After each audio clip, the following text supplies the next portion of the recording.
From kickoff to cash out, your weekend sports destination is BetMGM Game Day on Westwood One Sports. Good morning.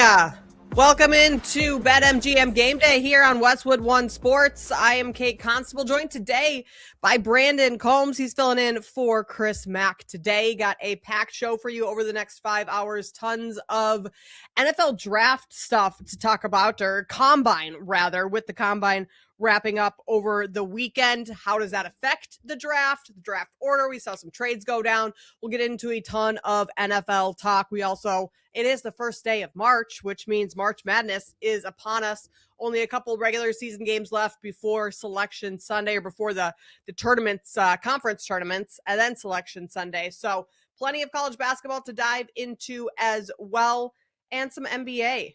Nikola Jokic got into a little scuffle over the weekend. You don't see that happening all that often with him. We'll talk NBA as well. Some great guests joining us. Christopher Solari will talk college hoops with us at 1:20 p.m. Eastern. We'll talk to Brent McGuire, who will discuss a little Major League Baseball and the World Baseball Classic coming up. That's at 3 p.m. Eastern. So plenty to get into. Brandon, appreciate you stepping in last minute for us here. But excited to have you on the show with us. Yeah, absolutely. Excited to be here. Hopefully Chris Mack is feeling better. Hopefully I can do him proud and do things well. And I'm happy to be here. Happy to talk some sports with you for a little while, Kate. Yeah, we will dive into all of those topics in depth. We do start our show, Brandon, with something we like to call the high five, which is just 5 of the biggest, I should say, storylines from around the weekend. And to kick that off here, we're going to go straight to the NFL Combine and start with Ohio State linebacker Sonny Styles. He had a pretty good NFL Combine. Grant, let's hit that. 5. Sonny Styles does it. Matches the time of his teammate Arvell Reese. Sonny Styles showing out at the Combine. I mean, that sounded like a golf call, yes. Like something that you would hear from Jim Nantz at the Masters, approaching the green on 18 right now. But Sonny Styles, very impressive. His vertical jump might be the most impressive. I mean, 34.5 vertical jump. That's absolutely insane, especially for a guy that measured 6'5", 244. And then you also talk about his 40 time, 4.47, Brandon. That's pretty good stuff from Sonny Styles. It's definitely good stuff. Look, we do this every year at the Combine, though, don't we, Kate? Where we talk about guys running around in shorts, and then we get subdued by the pretty throws and the 40 times. And a 40 time is great, but from an edge rusher, I don't really care about your 40 time. I care about how well you get off the start, right? I care about how well your footwork is, how well your handwork is, how do you get off of blocks, how fast you run in a straight line. Doesn't really do anything for me, but people are going to do this. People are going to say, hey, did he make himself a top 10 pick? Did he move up in the draft? Did he raise his draft stock? And in a normal year, I would tell you, yeah, but this year with the way the draft has fallen, I think he's still looking somewhere in that 11 to 12 range. A lot of people have him slotted in at number 10 to the Bengals right now, but we are still weeks away from the draft. And this is a lot of these mock drafts that I've been looking at, and I'm sure you have been too, are prior to all of the numbers and everything coming out of the Combine. But you're right. Why do we need Sonny Styles to run a 4.45 40 to get to the quarterback when it's not, that's not 40 yards, It is more so just getting off the blocks and how quickly, that should be. It's impressive. It's very impressive. And we do kind of get caught up with those, the numbers, but I don't know. Sonny Styles, if you put a 340-pound body bag in front of him and made him run with that and he still ran a 4.45, I'd be impressed. That would be a little bit, that would make it a little bit more standout worthy. Still good Combine for Sonny Styles. I mean, he has to be very pleased with how things went. All right, number 4 here. We have Nikola Jokic getting into it with Lou Dort. Grant, let's hit 4 next. 4. And Jokic hits the deck. He doesn't like it. Gets in the face of Dort. Jalen Williams comes in, and Jokic and Jalen Williams do battle. Now the coaches come in along with some teammates to break things up. Jokic and Jalen Williams face to face right now. Go back to the early exchange with Dort. So let's watch this ensue up the floor. Oh, yeah. Dort goes over out of his way, and this is what gets the reaction from Jokic. It's right in the face of Dort. Jalen Williams comes in. And you see the intensity there in the eyes of Jokic. So this is a little scuffle that happened on Friday night in the Thunder's overtime 127-121 win over the Nuggets. But essentially, the ball's being inbounded, and Jokic is running up the floor, and Lou Dort just kind of hip checks him. Like, that's something you'd see in hockey. That sound that you heard, too, of the ESPN call from that game kind of showed how upset Jokic was. And we were talking about it before the show, right? Like, you could see it in his eyes that Jokic doesn't get into Jokic doesn't get into it with players all that often. But when he does, he means absolute business. And it was kind of a cheap shot by Lou Dort. Yeah, no, he looked like he was back on the farm and somebody was trying to steal one of his livestock. Like, he did not look like he was a happy man. And that was a look in his eyes where I got to tell you, if he had me in that hole and we were on the street or in an alley somewhere, I would just be, look, I'm sorry. Whatever you need, I will do. I apologize. I did not mean to do that. I don't know what I was thinking. It was just a bad move by Dort, too. Like, what are you doing there? This guy is a big dude. What are you thinking in that moment where you just, like you said, a hockey hip check on the basketball court? I mean, how did you think Jokic was going to react? I mean, there are very few. First of all, when I saw kind of the look in his eye, it just reminded me of his brothers. Like, that's a look that the brothers give in the stands when they have someone in a headlock. And we've seen, Jokic's brothers kind of get into it over the years. But we don't see that from Jokic all that much. The instances I can think of, I believe it was the 2019 finals with Campaign. Remember, he got into something, some little tussle with Campaign, and that was that series against the Suns. And then he got the Markieff Morris or Marcus Morris when he shoved him in the back. Like, but those are a couple instances over the last 3 years. Jokic does not react to things unless they're a big deal for him.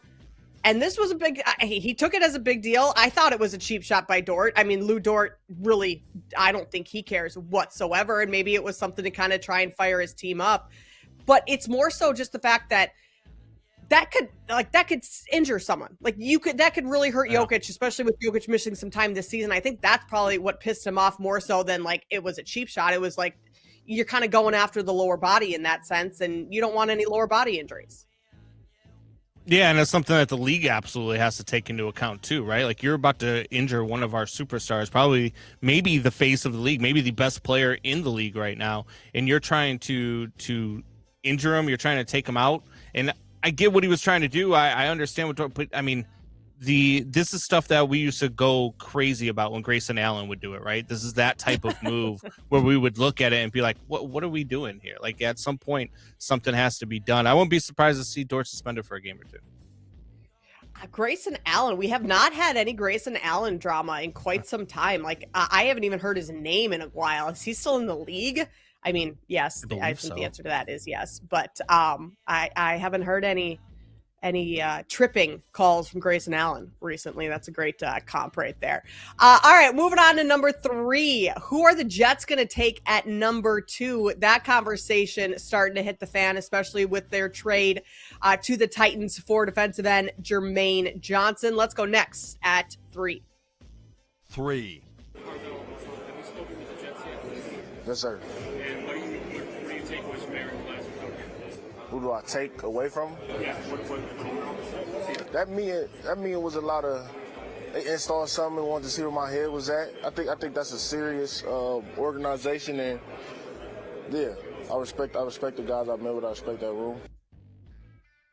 That's Arvel Reese prospect, speaking at the podium. Credit SNY for that sound. So Johnson gets moved to the Titans, and essentially, Brandon, that's just kind of the Jets showing their hand at what they're going to do at number 2, and maybe it was already, fairly understood what the Jets were going to do, but he goes over to the Titans, so now you need another edge rusher. So Arvell Reese is who you heard there. He's a name that has been popping up from Ohio State. David Bailey, Texas Tech. The only edge really rusher or edge player of note under contract is Will McDonald, who has a 5th-year option next season for the Jets. And let's be real, like Aaron Glenn is, in my mind, he's on thin ice here despite this just being coming into his 2nd season. He really needs to turn things around, and the Jets need to nail this draft.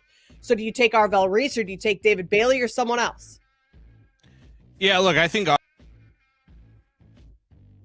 Arvell Reese is the state this year. The way he was handling things during the regular season, just dominant. And then even in the playoffs, even though they had a short playoff run thanks to Indiana, but that team, that defense was led by Arvell Reese. He's probably the most versatile linebacker in this draft. Ruben Bain to me is probably closer than David Bailey is. I think Ruben Bain is probably a close second if the Jets went there, but let's face it, right? This is the Jets, so they probably go quarterback or something. Yeah, they take Ty Simpson number 2 overall. That would be a very Jets move. Oh, I would not want to be a Jets fan. That's not happening. We're Sorry, being facetious there. Yes, very sarcastic. But, you can't really put anything past the Jets right now. All right, number 2, we had a great college basketball slate yesterday, and Duke once again dominance. Let's go next. Number 2. That missed ugly. Long run out. Here's Brown. Back for Sarr. Got it. Dame Sarr hitting a 3 to lift Duke over Virginia. Thanks to ESPN for the call there. Duke just continues to dominate. Number 1 team in the country right now, Virginia, number 11, and that's a pretty good win over a number 11 team. He beat them 77-51. Granted, they were at Cameron Indoor, but this Duke team, Brandon, just continues to roll. They've lost 2 games all season, only 1 in conference play, and they're 2 games up now on Virginia, who was the second best team in the ACC going into that game. So you just dominated your closest opponent within your conference in terms of the standings. I think the I was going to say the ceiling is the roof, but that's not how that saying goes. The sky is the ceiling for Duke this year, heading into what will be the ACC tournament coming up, where they'll have the number 1 seed, and then a very likely number 1 seed in the NCAA tournament in a couple weeks.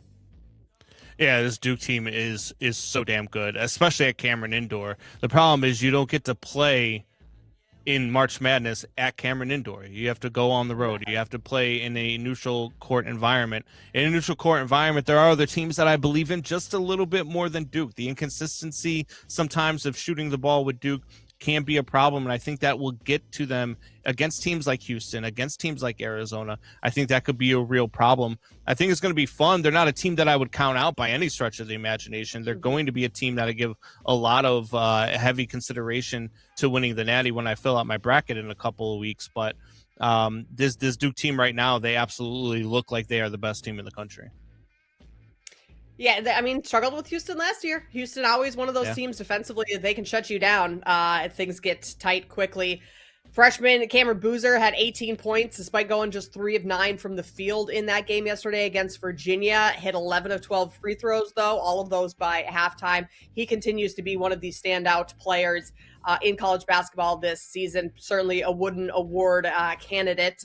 If we look at the upcoming national championship odds, Michigan plus 325. They continue to roll. Duke plus 350, second shortest. And then you have Arizona plus 425 and Florida at 9-1. So a lot of very good teams up at the top, which I think going into the year, if you told me all those teams were going to be near the top, I would have said, yeah, you're going to be right. And that's kind of where they're all sitting right now. I think at the very least, it will be a huge disappointment if Duke doesn't make a Final Four. That's kind of where I see them. Yeah, they're definitely a team that, I mean, depending on, you got to see the way the bracket falls too. But right now, they're a team that I would absolutely see being a Final Four team. There's a couple teams that could get to that. I mean, Michigan is ridiculous. Like you said, defensively, if Houston's a 2 and ends up in the same bracket as Duke, that could be a problem come Final Four time. But yeah, Duke's absolutely a team you could see. All right, let's go number 1. Our top story of the weekend, Fernando Mendoza. He does not throw at the scouting combine this weekend. What is his ceiling at an NFL as an NFL quarterback? Let's take a listen to Fernando Mendoza, number 1 here next. 1. What was the one most bizarre question you got? One about, hey, I don't know, I can say it. It was, hey, maybe you should get arrested. And I was like, I was a little confused, but then I was like, the slide. So hopefully I don't get arrested. I don't get that one. So you can slide in the draft. Can you tell us who said that? It was not one of the teams I had a formal interview with, so I'm not gonna. I don't want to expose the team. Fernando Mendoza is like the AI quarterback. Like, says everything, like to kind of cover the ass of whatever team that was. That's very good of him. That sound courtesy of CBS, but that's a wild question. Would you get arrested so you slide in the draft? And maybe the answer to that, Brandon, if it were the Jets at number 1 or something like that, like, yes, then I would get the Browns. Yeah, I would get arrested to slide in the draft and not be going to Cleveland or New York. But to go to the Raiders at number 1, when you have Tom Brady as the owner, could not have a better mentor there in terms of the quarterback situation, position. I'm sure these players get all sorts of goofy questions asked to them at the draft, just to see, not necessarily to see like, I don't think they really wanted to know if he would get arrested, but to see how he would react to a question like that and kind of get his demeanor in that sense. But yeah, the only way I'm getting arrested to slide in the draft is if I'm going to the Jets or the Browns. Yeah, sorry, Zach. We keep going at your Jets, but I mean, it's just the truth. Like, if you're going to the Jets or the Browns and you're a quarterback, it's not going to look very good. To go to this Raiders team, though, look, I've said it before and I'll say it again. Fernando Mendoza, not in the first 2 or 3 years, so don't at me, people. Don't be getting in my DMs telling me I'm nuts. But within 5, 6, 7 years, I could see Fernando Mendoza winning a Super Bowl with the Raiders. I think that this kid is special. I think this kid is really good. When you talk about his ceiling, I think he's somewhere in the a cross between Joe Burrow and Lamar Jackson. He's not going to quite run for as many yards as a Lamar Jackson, but he's got the escapability and he's got the accuracy of a Joe Burrow. This kid impressed me in the playoffs. I was watching him drop dimes, 40, 45-yard dimes in spots where a lot of people would not be able to drop them, especially kids in college. I really like Fernando Mendoza. I was not high on him all season long for the most part. I was like, I don't know about this kid just yet. But then when it came college football playoff time and I really honed in and I really watched this kid play every single down in that span, I'm very impressed. And I think he's going to be a stud. And I think that he can do well with the Raiders. Well, it was a little bit of the do we believe in Indiana all season long until they got to the playoffs. So then we're like, okay, yeah, you have to believe in this team. And I think that was kind of the consensus for a lot of people around Fernando Mendoza. But you see what he did in the national championship game, especially, diving for that, rushing and diving for that touchdown late in the game. Like, he's willing to lay it on the line. So Raiders, they're going to get their quarterback if they do indeed decide to take him first overall. I don't know why they wouldn't. That seems to be the consensus across the board. That is our high five for today to start off BetMGM Game Day here on Westwood One Sports. Brandon Combs, Kate Constable here with you. Coming up next, we're going to talk a little Eagles and A.J. Brown. Is he going to be on the move? That's coming your way here on Westwood One Sports. This is BetMGM Game Day on Westwood One Sports.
sports conversation rolls on with BetMGM Game Day right here on Westwood One Sports. Jones on third down, finds some room, finds the end zone, touchdown Vikings, putting the finishing touches on this one. That Fox call, Aaron Jones touchdown against Atlanta back in 2024. Why are we coming back with a random Aaron Jones highlight from 2 seasons ago? Well, because Adam Schefter never stops working. And after a busy combine weekend, he's still reporting here Sunday. Vikings have informed their running back Aaron Jones and defensive tackle Javon Hargrave that barring a trade, they're going to be released at the start of the league year this month. Jones' release will save the Vikings $7.75 million against the cap, and Javon Hargrave at just under $11 million against the cap. A lot going on in the NFC North right now. We're going to dive into that conversation in our next segment about 20 minutes from now, but we'll talk about the implications of what this means for the Vikings, what this means for Aaron Jones, and then also the report that came out yesterday that the Vikings are willing to trade their quarterback, J.J. McCarthy, who they just, bought into over the last season and a half after letting Sam Darnold, Daniel Jones go and kind of gave the reins to J.J. McCarthy. And now all of a sudden, well, he may be on the move as well. Sounds like the Vikings no longer believe in their quarterback, their starting quarterback from last year. But all that to come as we discuss NFC North coming up about 20 minutes from now. This segment, however, sponsored by Progressive Commercial Insurance. Protect small businesses with affordable coverage options. Quote today at progressive.com. Brandon, we're going to stay in the NFC, but go over to the NFC East and the Philadelphia Eagles. They always seem to be in the headlines, the talk of the town. And over the last couple of weeks, it's been what's going on with A.J. Brown. Are they going to trade him? Are they going to keep him? Does he want to stay in Philly? I mean, the grass is always greener, and maybe it seems that way for A.J. Brown or for the Eagles, but I'm not sure that's the right move. I think A.J. Brown needs to stay in Philadelphia this next season. Yeah, see, I don't know that he's wanted in Philadelphia, and I think that that's the problem. Like, Nick Sirianni doesn't seem too thrilled about the idea of AJ Brown being there with him. You listen to his comments that he's made when asked about AJ Brown. It seems like he would be fine if AJ Brown is not on the roster. And I think there's a lot of teams out that would love to have an AJ Brown. I mean, he's obviously a number one wide receiver. He's very talented. I think a team like the Buffalo Bills, a team like the Kansas City Chiefs would love to have him. Or God, and I'm gonna throw up in my mouth when I say this, but it's the Packers. I mean, these are teams that are ready to contend, and an AJ Brown puts them over the edge, especially in Buffalo, man. Could you imagine Josh Allen with AJ Brown to throw the ball to? How much fun would that be to watch? It would be so much fun, and I think Josh Allen would be very pleased if AJ Brown was coming over. That was one of the initial thoughts I had thinking about an AJ Brown trade was Buffalo, because who does Buffalo have in their receiving core? Keon Coleman. We know what the ownership at least thinks, maybe not head coach, but ownership thinks about Keon Coleman. So getting someone like AJ Brown, Patriots also that's been a name that's been thrown out there, and that's partially because of the Mike Vrabel connection back in Tennessee. But they also could, you want as much help as you can get when you have Drake May on a rookie contract right now. So the Patriots, a name. Even Brown, past 4 seasons, surpassed 1,000 receiving yards. It's just, what's going to be the cost for AJ Brown?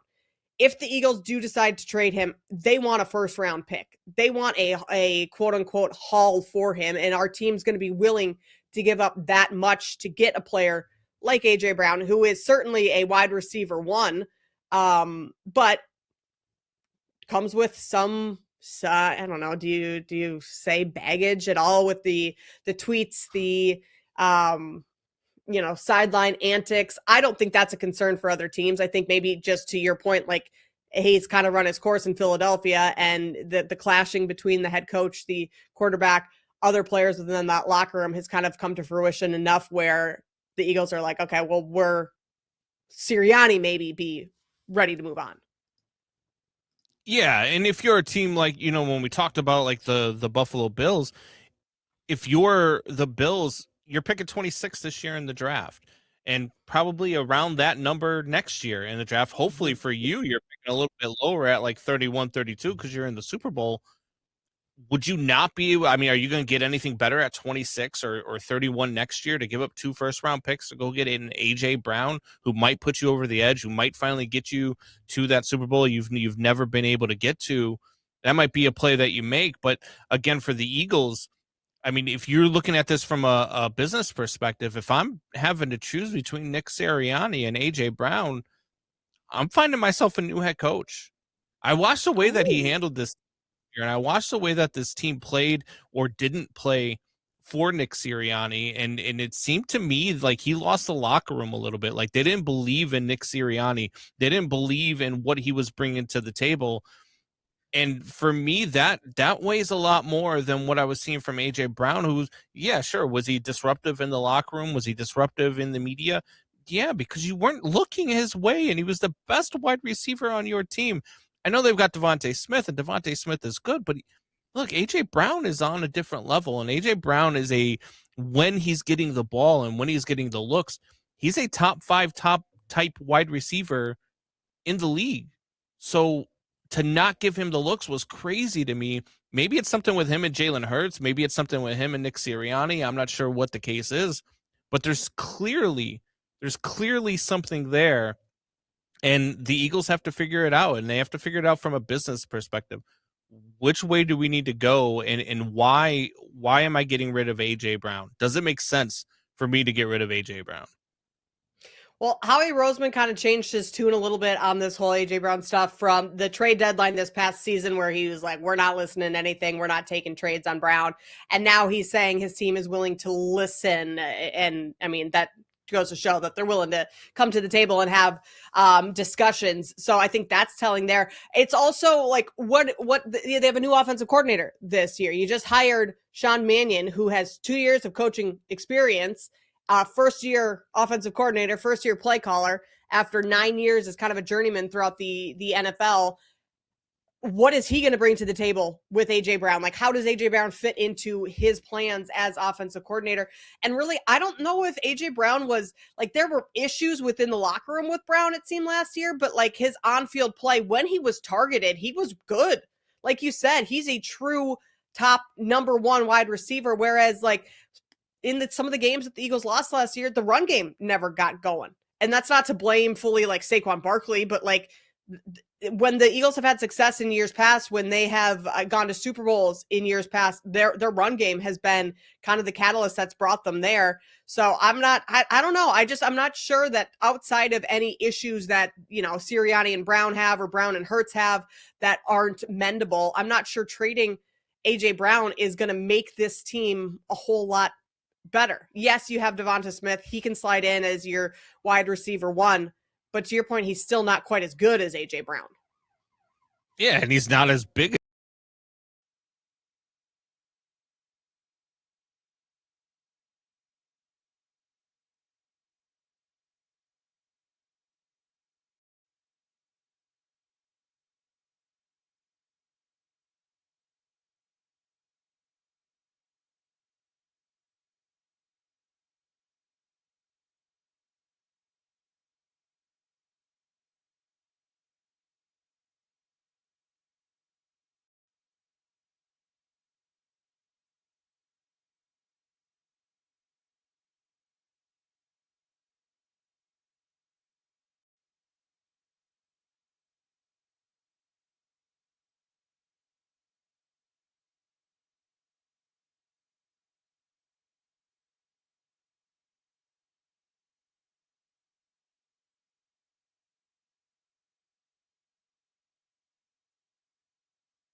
Thus,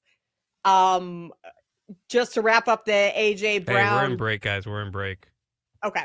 I didn't know. I just wanted to go in case. I tossed it to them, so. Okay.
Your weekend sports conversation rolls on with BetMGM Game Day right here on Westwood One Sports.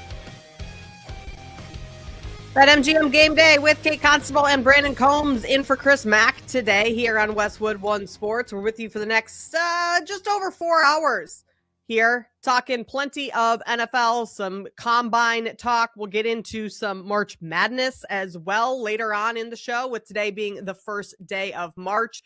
And remember, there is no better place to be during March matchups than in Vegas this year. College basketball fans can win a VIP trip to the Court of Legends event that features the Cavender twins. Here's all you have to do. Simply place sports bets, and your position on the leaderboard will determine if you win one of the 25 grand prize packages. Just sign into your BetMGM account.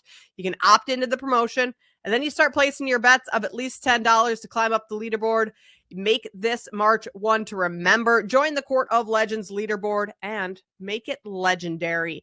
Brandon, March, one of the best times of the year. We're actually going to talk about some of the best times, power rank the best times of the year for sports, within the sports calendar a little bit later on in the show. But March certainly near the top of what I would imagine a lot of people's power ranking boards, with the tournament just around the corner. We've had a lot of news come out of the NFC North over the last couple of days. One of those being that apparently David Montgomery, according to ESPN's Jeremy Fowler, wants out of Detroit. David Montgomery may be disputing that report. We also have the Vikings, some news coming out of Minnesota's camp that they're willing to trade their quarterback, J.J. McCarthy. Adam Schefter also just tweeted recently within the last half hour that the Vikings have informed their running back, Aaron Jones, and defensive tackle, Javon Hargrave, that they're going to be, barring a trade, released prior or at the start of the league year later this month. So the NFC North, for how good it was last year and continue, I mean, it's going to continue to be one of the top divisions in football, has quite a bit of movement going on right now. Let's start with David Montgomery. Again, Jeremy Fowler had that report that Montgomery wants to be moved. And then you have the rebuttal from David Montgomery on Twitter this morning that said, damn, Demo told you that? As in David Montgomery told you that? Because that makes it seem like David Montgomery does not want to be moved. And it was not part of that report. So if he does get moved, what does that do to the Lions going into next season? You know, I don't know really what that does, because I have to see what this offense looks like again. Like, David Montgomery is in a really good situation, sitting behind Jahmyr Gibbs, and that 1-2 Sonic and Knuckles, as they like to call themselves, tandem is a really good situation for David Montgomery. He's not a guy who can be an every down back. He's not a guy who can carry the load for you. I don't want to see David Montgomery for 3 downs on every possession. If he's on my team, I want to see him in a tandem type role. And I don't like, he seems like one of those guys who's very upstanding, right? Like, he's not a guy who's going to create a lot of controversy. He's not a guy who's going to talk junk about his team or his teammates or his coaching staff. He's a guy who will take ownership for what he does. And when he tweets something like that out, it seems like somebody was talking off the cuff, right? Like, it seems like somebody who was just putting some stuff out there just to put some stuff out there. If he's not on this Lions team, I mean, look, it's going to create havoc for Jared Goff. It's going to create havoc for this offense, because now you're leaning more on Jahmyr Gibbs, who is very capable, who is one of the best running backs in the NFL. But it's a very different role when you don't have somebody sitting there on the sidelines when you do need a breath that could take that on. And David Montgomery is a guy who can take it on for 2 downs here, 2 downs there. And he's a guy in the red zone who they rely on a lot to get in the end zone. Jahmyr Gibbs would do a lot of the big lifting, and then David Montgomery would come in and kind of clean it up. I loved having David Montgomery on my fantasy team the last couple of years because he was an end zone snob. He would steal a lot of those touchdowns away from Jahmyr Gibbs. So I think it changes schematically what the Lions are going to do. I still don't believe in this Lions team. I still don't believe in Dan Campbell, to be honest with you. I am not as high on Dan Campbell as a lot of people are. As a play caller, Dan Campbell, or as a head coach, Dan Campbell? Because I think Dan Campbell's proved himself as a head coach when he has the right pieces in place in terms of his coordinators, that he's the ultimate motivator, the guy who brings everyone together. But I would agree with you in terms of being the play caller, the quote unquote offensive coordinator. Dan Campbell maybe is not the right guy for the job there. Yeah, I mean, absolutely. I mean, when you start talking about biting off kneecaps and you're crying in press conference and all that other stuff, it's probably a little good for morale, right? Especially with these lunatics that are in some of these locker rooms. But I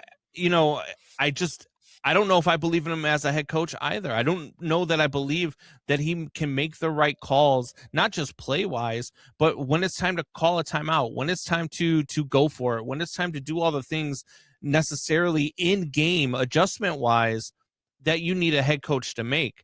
And I'm not there with Dan Campbell like a lot of people are. I think he was carried a lot by his coordinators. I think he was carried a lot by a Ben Johnson. And I think that showed last season.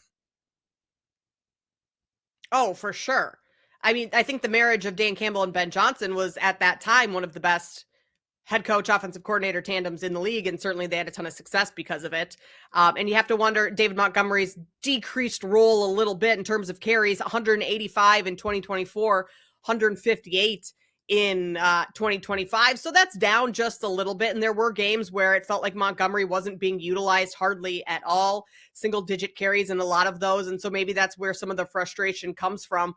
But it's a different offensive system than what he was with Ben Johnson for those couple of seasons when he had 1,000-yard rushing season in 2023 and had 12 touchdowns in 2024. So, I mean, I wouldn't fully blame David Montgomery if he does indeed want out and wants to be more of that true number one RB1, because you are behind Jahmyr Gibbs right now as much as they're a tandem.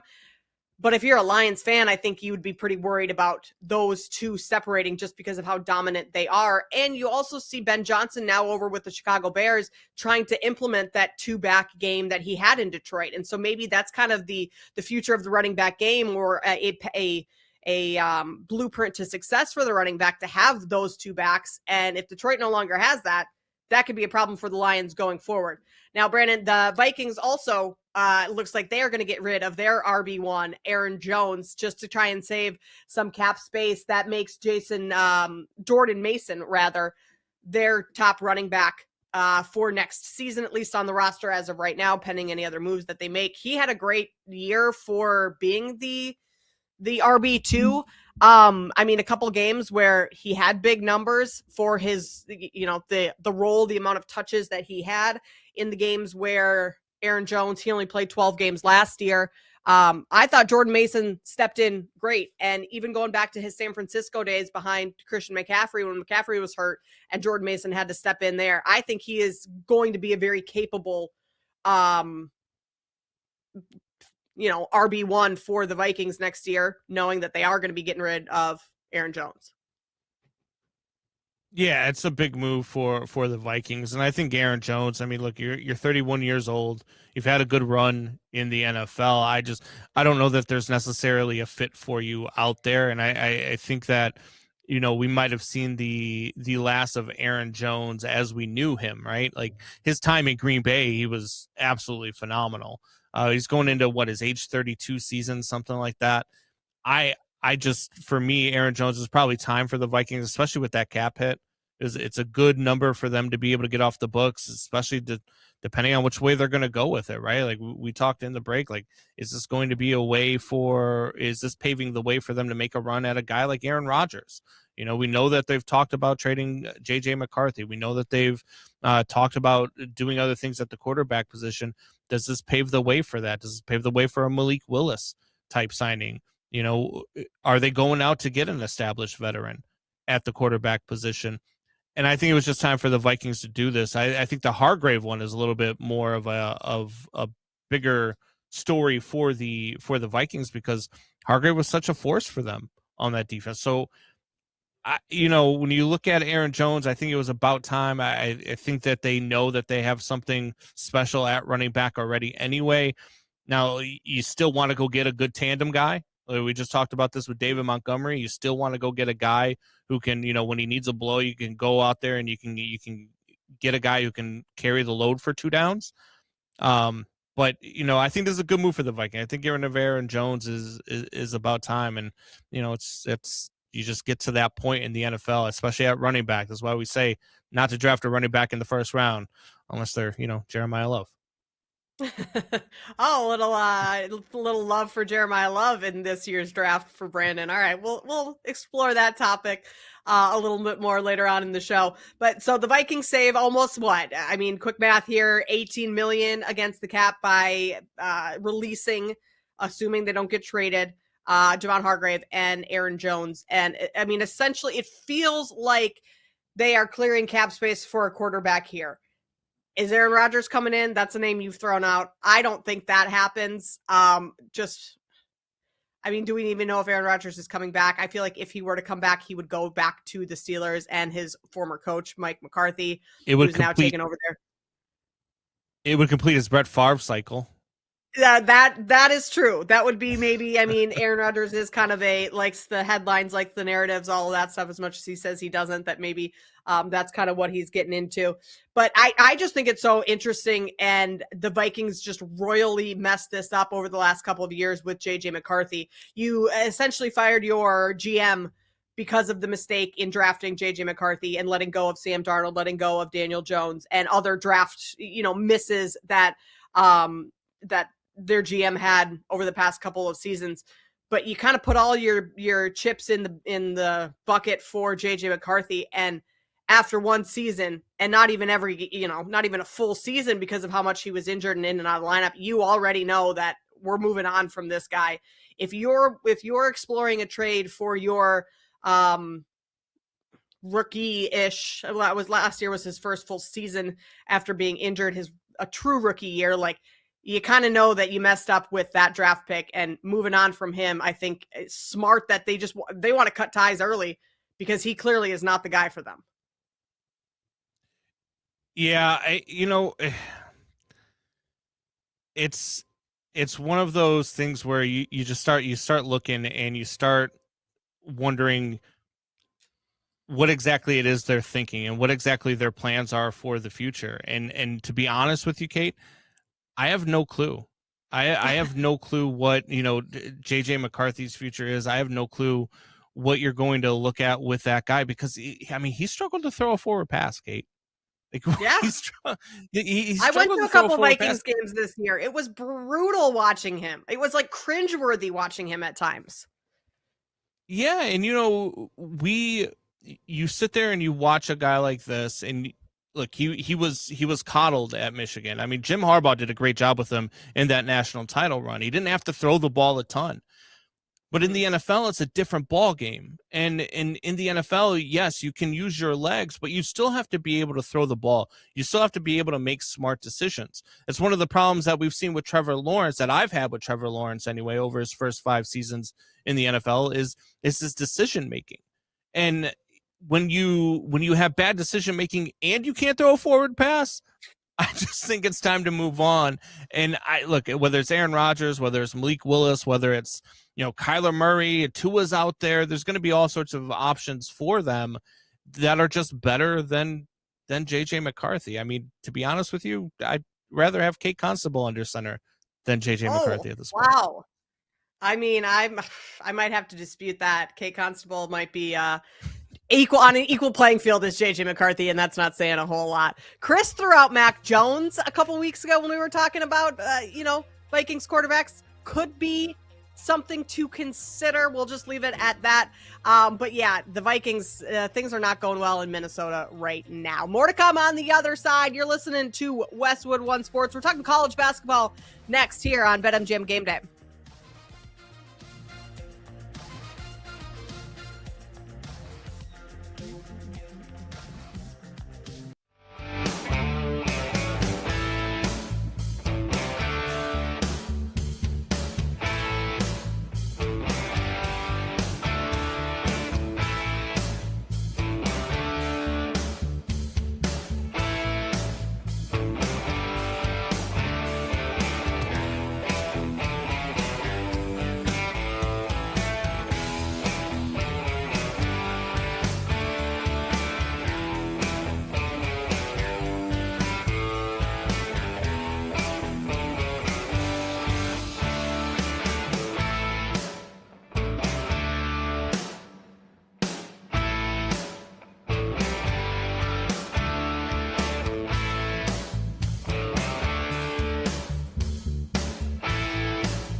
From kickoff to cash out, your weekend sports destination is BetMGM Gameday on Westwood One Sports.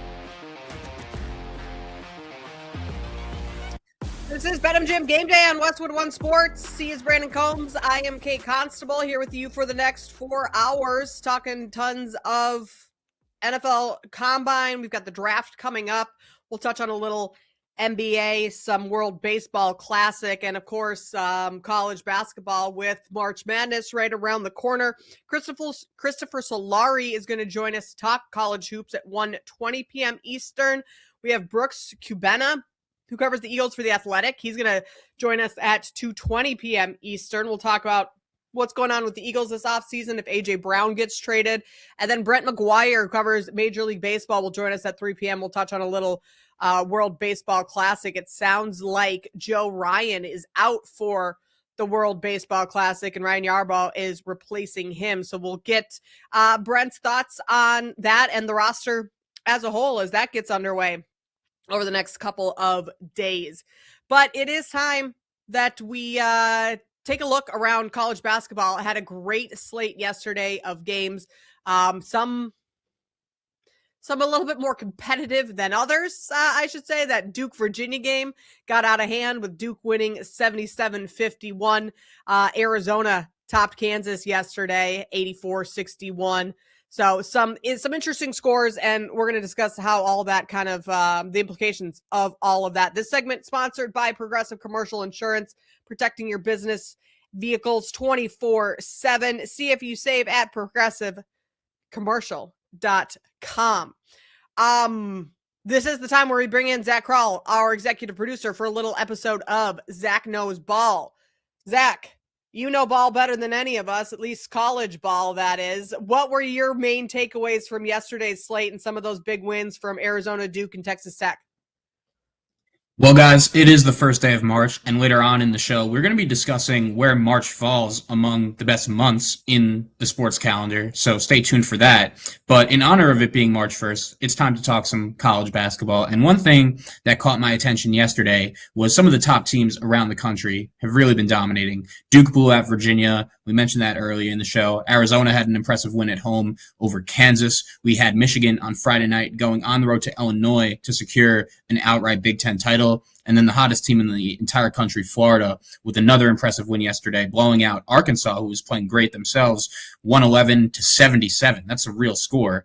And this had me thinking, last year we saw 4 number 1 seeds get to the Final Four for the first time since 2008. And Florida, the way they're playing right now, I think they could get that last 1 seed if they run the table and win the SEC tournament, which is very possible. So my first question for you guys, Combs, I'll start with you. Is there actually a chance we could see 4 1 seeds make the Final Four for the second straight season? Yeah, I see. I don't know if I can get there with all of the number 1 seeds because there's so much parity in the sport now. There's so much parity across college basketball that there's a lot of teams. Like I don't know that Houston necessarily gets a 1 seed, and I think that Houston's a team that you could see in the Final Four because of how well they play defensively. And we say it all the time. It's an old adage, but it's the truth. Defense wins championships. And the way Houston can shut a team down and stop a team from getting to the rim, shut a team down from hitting threes, like I really like the way that they look. I think they are a team that can get to the Final Four. We're going to talk, a little bit later on with somebody who talks Michigan State all day long. And one of the things that I have for Tom Izzo is, I never count Tom Izzo out. So they're a team that's probably going to be a 5 or 6 seed, maybe even a 7 seed that I could see making a deep run in the tournament. You've got, there's other teams outside of the ones that I think once you see it line up, I don't think we're going to see 4 number 1s again. I think 4 number 1s is going to be difficult because I think the tournament is fairly top heavy. Like you look at a lot of those teams and I can make a case for a lot of them making it all the way. You have Florida right now, who's ranked 7th in the country. You mentioned Florida is one of the hottest teams right now, 5 straight wins, likely to get a 1 seed. But you have UConn, you have Michigan, you have Arizona, you have Duke, you have all these teams that I think are worthy of 1 seeds, and there's only 4 of them, and you can't have 2 in the same conference. And so I think that kind of makes it a little bit more difficult. I think the Final Four will be top 2-3 teams. I don't think we're going to be seeing a 5, 6, 7 seed make it to the Final Four like we did a couple years ago. I mean, even going back to those FIU, the San Diego State season where they made a deep run, I don't think we get any of that. But I do think it's going to be a little bit more parity, which is like, all 1 seeds making it there. Not a whole lot of parity there, so that's not like a huge statement. But I think we're going to get more than just those 4 number 1 seeds in the Final Four. I think we see maybe a 2 or 3 seed also sneak in there. Okay. Moving on, there are 2 teams I wanted to shout out because both of them recently suffered some key injuries, and many people wrote them off. We spoke about JT Toppin last week for Texas Tech. He's out for the season with the torn ACL. He was playing like an All-American. You also had North Carolina losing their star freshman, Caleb Wilson, a few weeks back with a wrist injury. It's looking like he's going to be back, hopefully by the end of the regular season. But both of these teams have been playing great. North Carolina is 8-2 in their last 10. They had a nice win yesterday over Virginia Tech. They've won 3 in a row. But how about Texas Tech? They go on the road to number 4 Iowa State and upset the Cyclones yesterday as 9.5-point underdogs. They have now won 3 in a row since the Toppin injury. Both of these teams right now projected to be seated around the 3 or 4 line. Again, Wilson's going to be coming back for North Carolina. Toppin out for the season for Texas Tech. But Kate, I'll ask you, of these 2 teams, which one are you more confident in going further in the tournament when we get to Selection Sunday? Well, I mean, first of all, I'll say I was very impressed by the Texas Tech win yesterday, especially going into Iowa State, where that's a tough place to play, tough place to win, especially against the Cyclones defense and their style of play. But when you shoot 58% from the field and 48% from 3 and you hit 14 threes, you're going to win quite a few games. I'm not sure that those numbers are realistic going forward. So yes, they've performed well without Toppin, but I don't think you're shooting 58% in every game, especially in the tournament. So I have more faith in UNC because they do get Caleb Wilson back. And I think that's going to be a huge factor, whether or not he comes back before the end of the regular season or to start the tournament. But I think it has to be UNC because you're adding another piece back in where Toppin's not coming back. He's not coming back to save the Red Raiders at all. You do get Caleb Wilson back now. How effective is he going to be coming off of this type of injury? What does it look like in terms of the continuity, the chemistry of him reintegrated into the lineup? I think those are things that might take a game or 2. And maybe that doesn't make as big of an impact as one would hope. But for me, Brandon, I have to go UNC just with them getting Caleb Wilson back at some point. Yeah, I agree with you with the Wilson point, but let me make an argument for Texas Tech here. I mean, this is a Texas Tech team that has beaten Duke. This is a Texas Tech team that only lost to Houston by 4. This is a Texas Tech team that took it to Arizona and beat Arizona. At Arizona, by the way, and then doing this yesterday to Iowa State. Look, I know you're missing Toppin, and that hurts you on the boards, but offensively, this team can score, and they can score with anybody in the country. And Toppin, in those games, he's not a guy that's he's contributing a little bit on the offensive side of the ball, but they're really reliant more on guys like Anderson. You know what I mean? Who lead the team in scoring, who this team offensively can get by without Toppin, and I think that's where they excel. Defensively, Toppin's a huge miss, but I think that this Texas Tech team is for real, and I think they could be dangerous in March.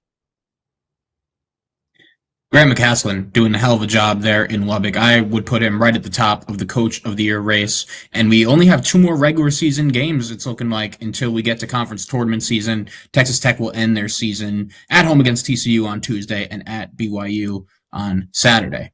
The final nugget from yesterday's college hoops action I wanted to get into with you guys is St. John's. They had a really tough loss earlier in the week against UConn. Rick Pitino, a guy that's been coaching for about 4 decades now, said it's one of the worst losses he's experienced. They only put up 40 points, but the Johnnies did bounce back in a big way yesterday against an NCAA tournament team in Villanova. They won 89-57, and you knew the game was over when Rick Pitino pulled up with the white suit. Max, get the picture up there and show everyone. I mean, you just knew when he walked in looking like that, the game was over. But I wanted to get into this conversation with you guys.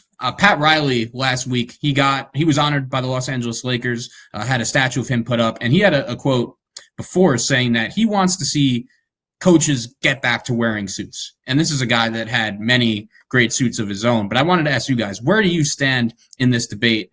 Coaches wearing suits or just wearing the pullover? That got started right around COVID, I believe, in the NBA bubble, and it has continued ever since. Combs, where do you fall in this debate?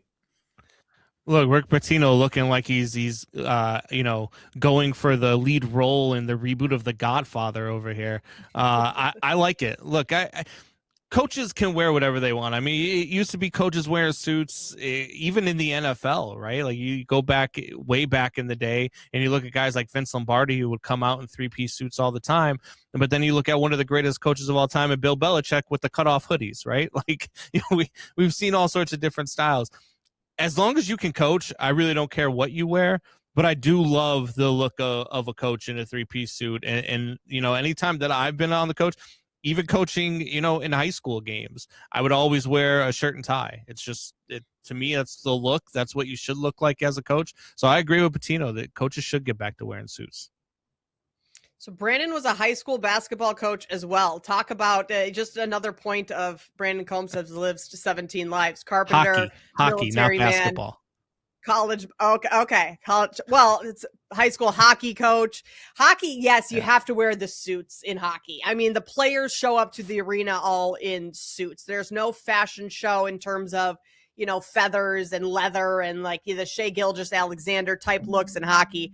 So, I mean, that's my own little tangent there is hockey. Yes, you need the suits. Rick Pitino knew exactly what he was doing wearing the white suit. The game after they get just crushed by UConn because yes, that tells his players he means business. If every coach in college basketball, the NBA, wants to wear a white suit, if that's the thing, then I'm all for that because that's a great look. Although I don't think anyone outside of Pitino can really pull that off. I don't care whether or not coaches wear suits or like the sweatsuits, but they need to be consistent because it drives me nuts when you see a head coach that's dressed nicely, and then you have a couple assistants on the bench in their pullovers or their polos, and then a couple other assistants that are also kind of dressed nice. Like, you need continuity. Either you all wear dress clothes, and maybe that doesn't mean a suit, but you're dressed up for the game, or you all wear the pullovers, the polos, and you look like a cohesive unit because nothing makes your team look less organized than when the coaching staff is all over the place in terms of some look like scrubs and some look like they're going to a 5-star Michelin restaurant after the game. I just want consistency across the board. I don't care whether it's all suits or sweatsuits. As long as you all look the same, makes your team look a whole lot better. Kate, what do you think of this? So Kentucky's head coach, Mark Pope, he does something interesting. He wears a suit at home games to look good in front of his home fans, but when Kentucky goes on the road, he pulls out the pullover. Are you a fan of that or not? Yeah, I'm fine with that. Consistency. You know where you're getting from Mark Pope at home. He wants to impress the home fans. I think there's something to that.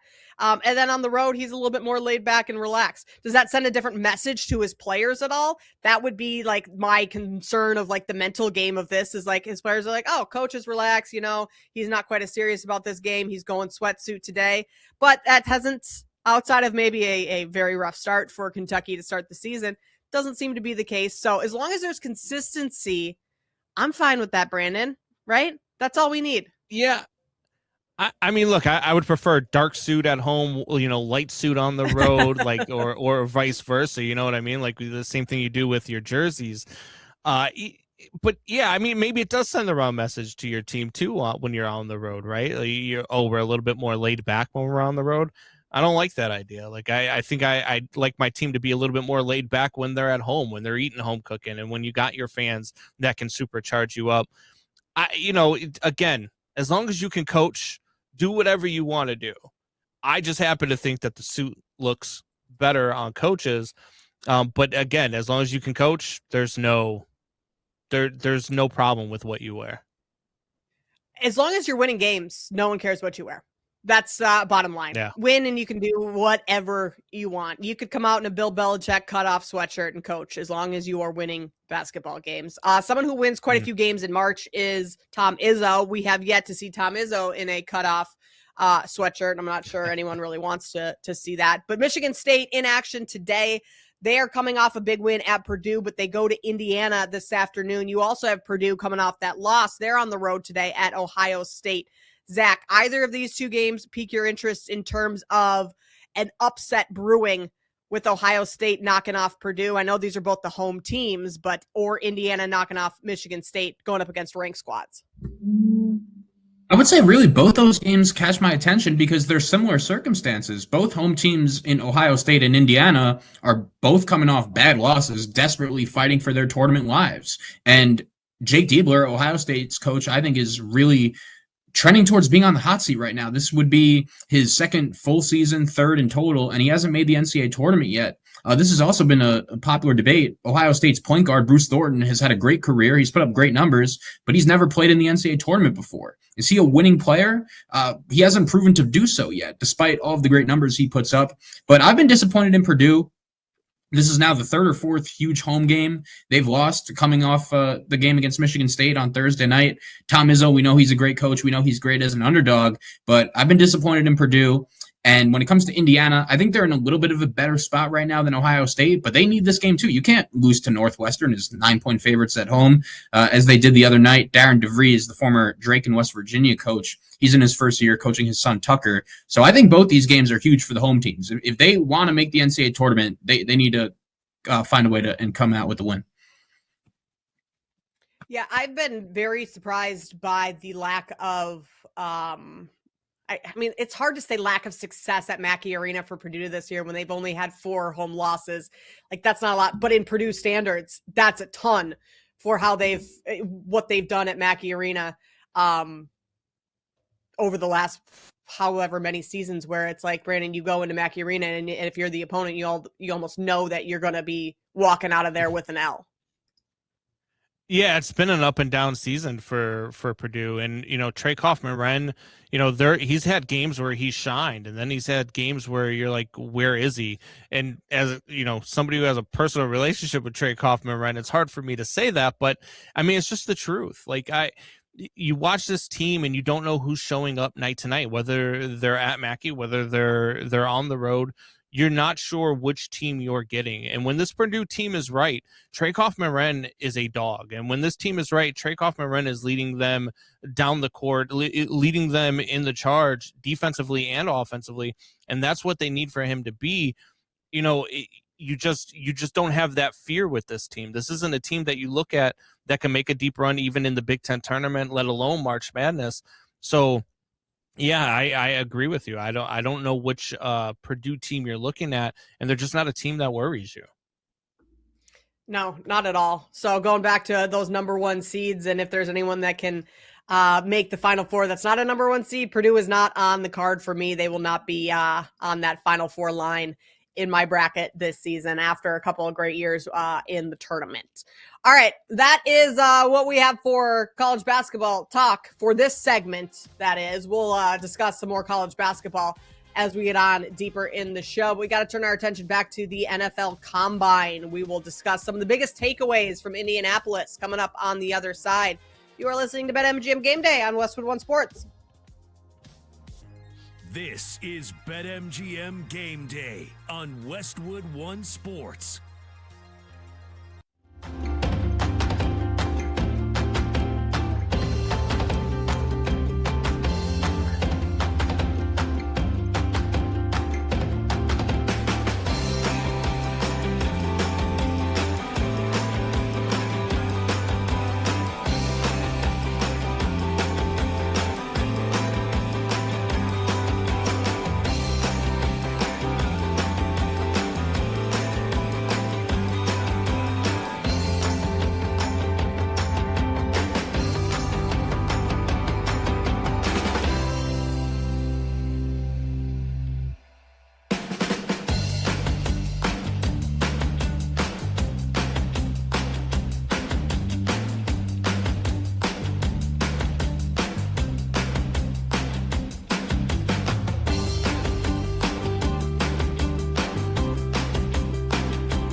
BetMGM Game Day on Westwood One Sports.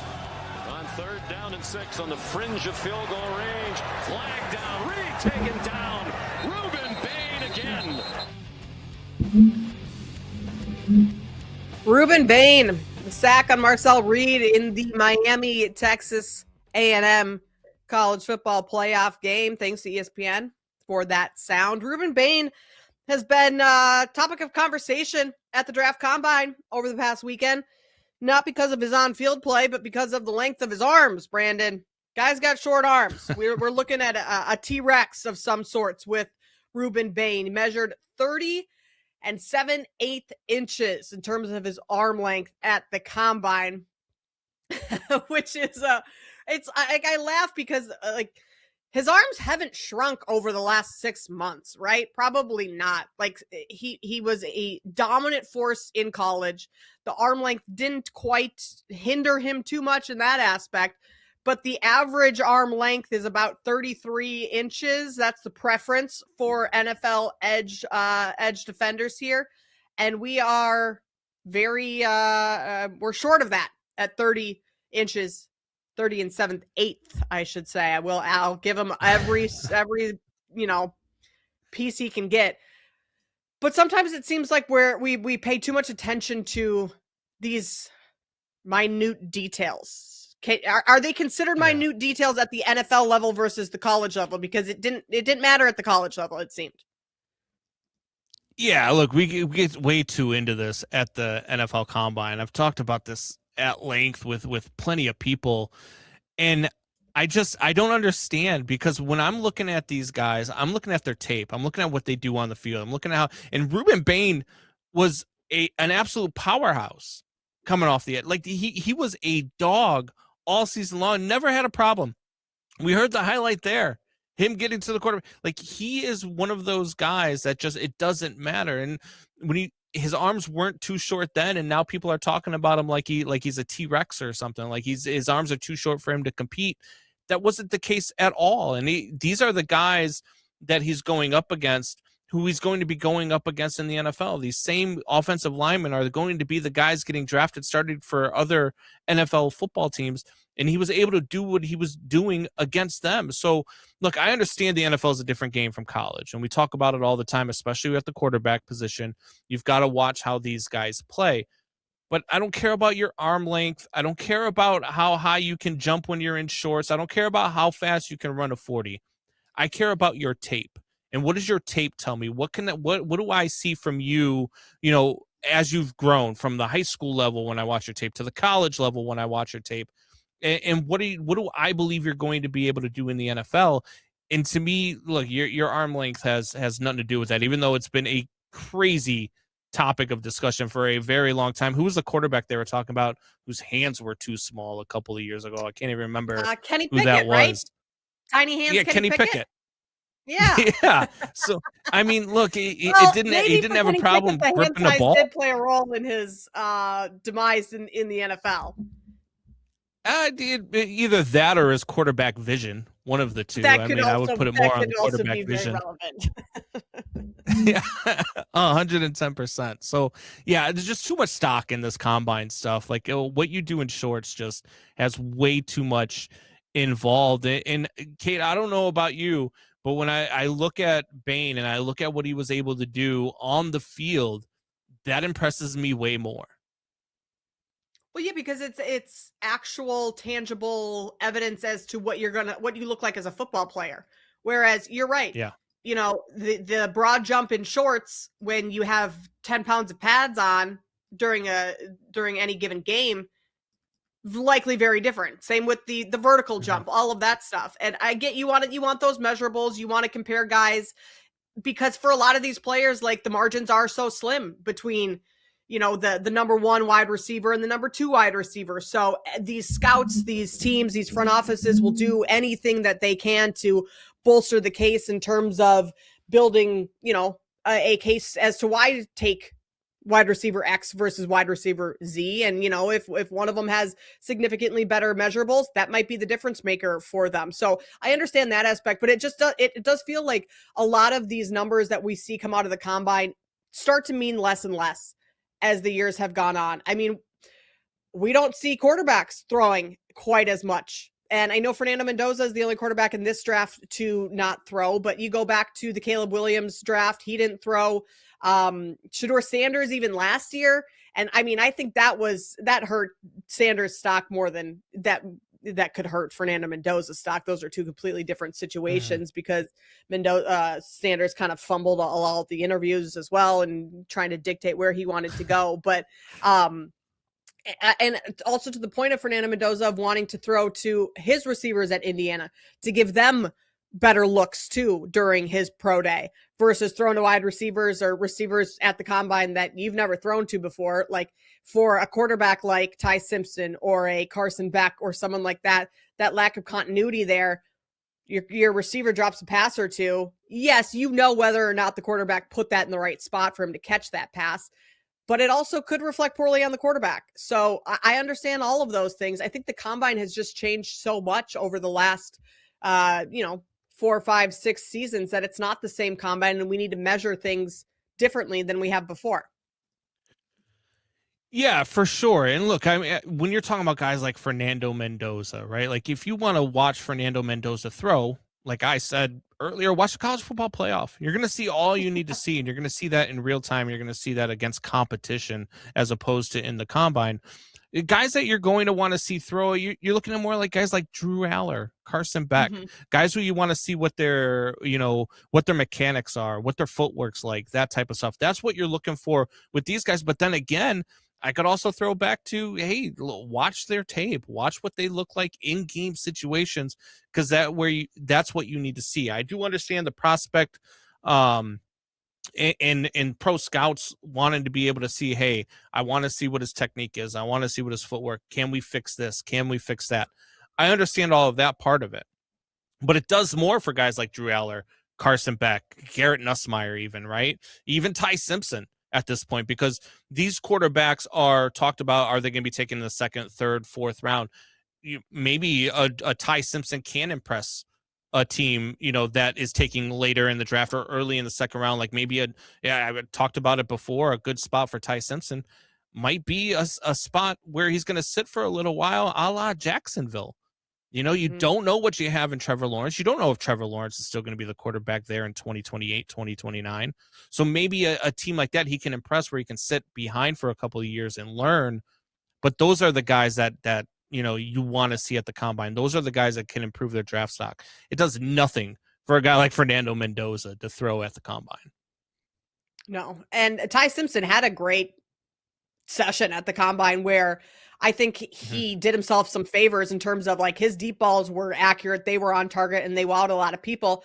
I mean, even just, reading some of the reports and news coming out this morning is that he may have solidified himself as a late first round pick, early second round pick because of what he did at the combine and some of the throws that he made. That feels like a decent spot for him. And what do you have, Brandon? Would you call it a favor to himself if he moved himself up to the early second round and the Jets take him? Did he do himself a favor or did he do himself a disservice? We've had a lot of Jet slander on this show, and I'll continue to throw the Jet slander. That's not a favor to be moving yourself up to go to the Jets. That might not be where Ty Simpson wants to land. But to your point, like that's what it can do for a quarterback like Ty Simpson. For someone way down the board in terms of any position, some of those unknown names, those really late round players that maybe haven't gotten the looks that they have earned, deserved. I don't know. But all of a sudden you put up some decent stats. Your 40 time is crazy. You stand out in that manner, and all of a sudden your name now is on people's boards and they're like, okay, let's take a second look at the tape of this kid because of what he just did at the combine. That's the benefit of the combine for those unknown names, those late rounders, is wow them there. And that makes them then go to your tape, and then hopefully your tape also wows them. Yeah, absolutely. Like these guys who, even the guys who are projected to be undrafted and might go in the 7th round. Brock Purdy, is a perfect example of this, right? Like a guy who isn't on anybody's radar, gets taken as the last pick in the draft, and now all of a sudden is starting, for the 49ers and taking them to Super Bowls and stuff. Like, I like that for those players, for these top guys, these top 15, top 25, even top 30 guys. It does nothing for them. It does nothing for me to watch them at the combine because I already know what they are on the field. Well, clearly, also, it does nothing for Aaron Glenn to watch them either. Speaking of the Jets and Jets slander, he's falling asleep at the combine. Like, maybe that camera caught him in the 2 seconds he decided to rest his eyes, but you are a new head coach in this league. You had a very bad first season as a head coach in this league. You need to be awake and alert and doing all the scouting possible. And hey, every once in a while, I give, I'll throw out a little yawn on this show. Does it mean I'm not engaged? No, but like you just kind of get one every once in a while. But I can't say I've ever fallen asleep at an event that I am, when I'm hosting a show, I just kind of nod off for 2 minutes and let someone else carry it. That's crazy to get caught falling asleep. Yes.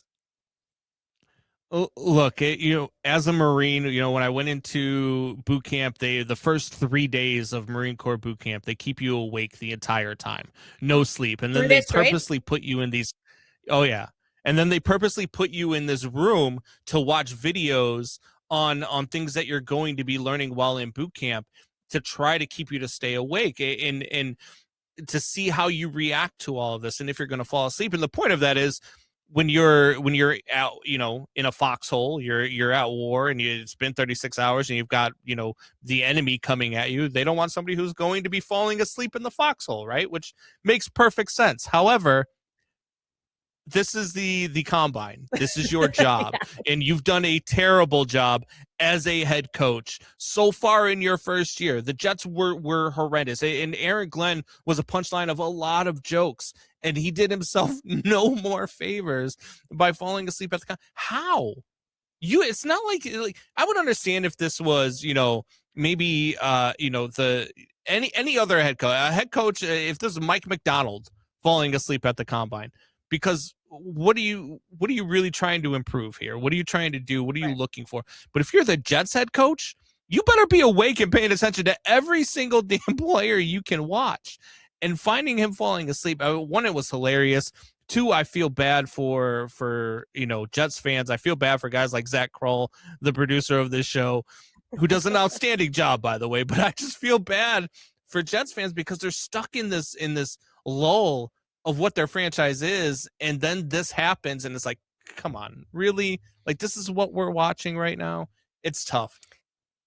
It's the Jets being the Jets, and I just go back to the Bears because that's my team. I live here in Chicago, but like, you get the right head coach and things can turn around very quickly. We saw that with Ben Johnson.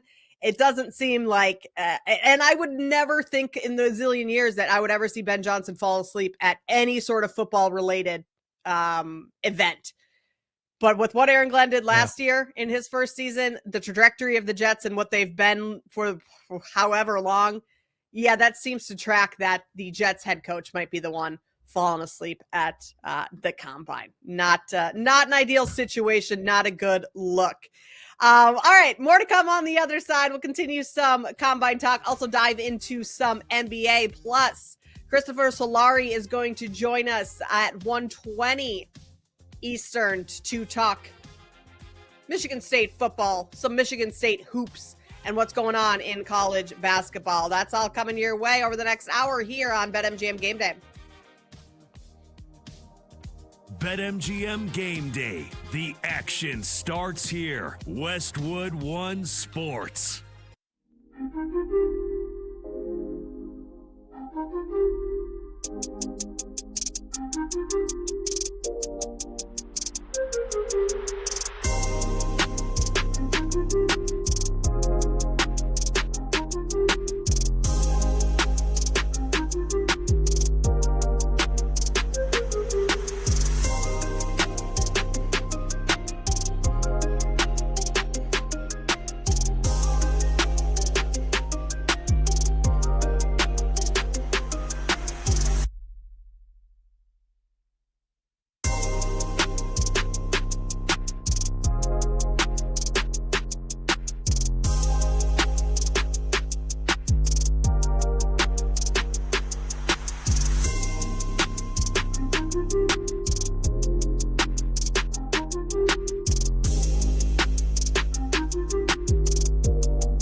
Breaking down the biggest games and the smartest angles. This is BetMGM Game Day on Westwood One Sports.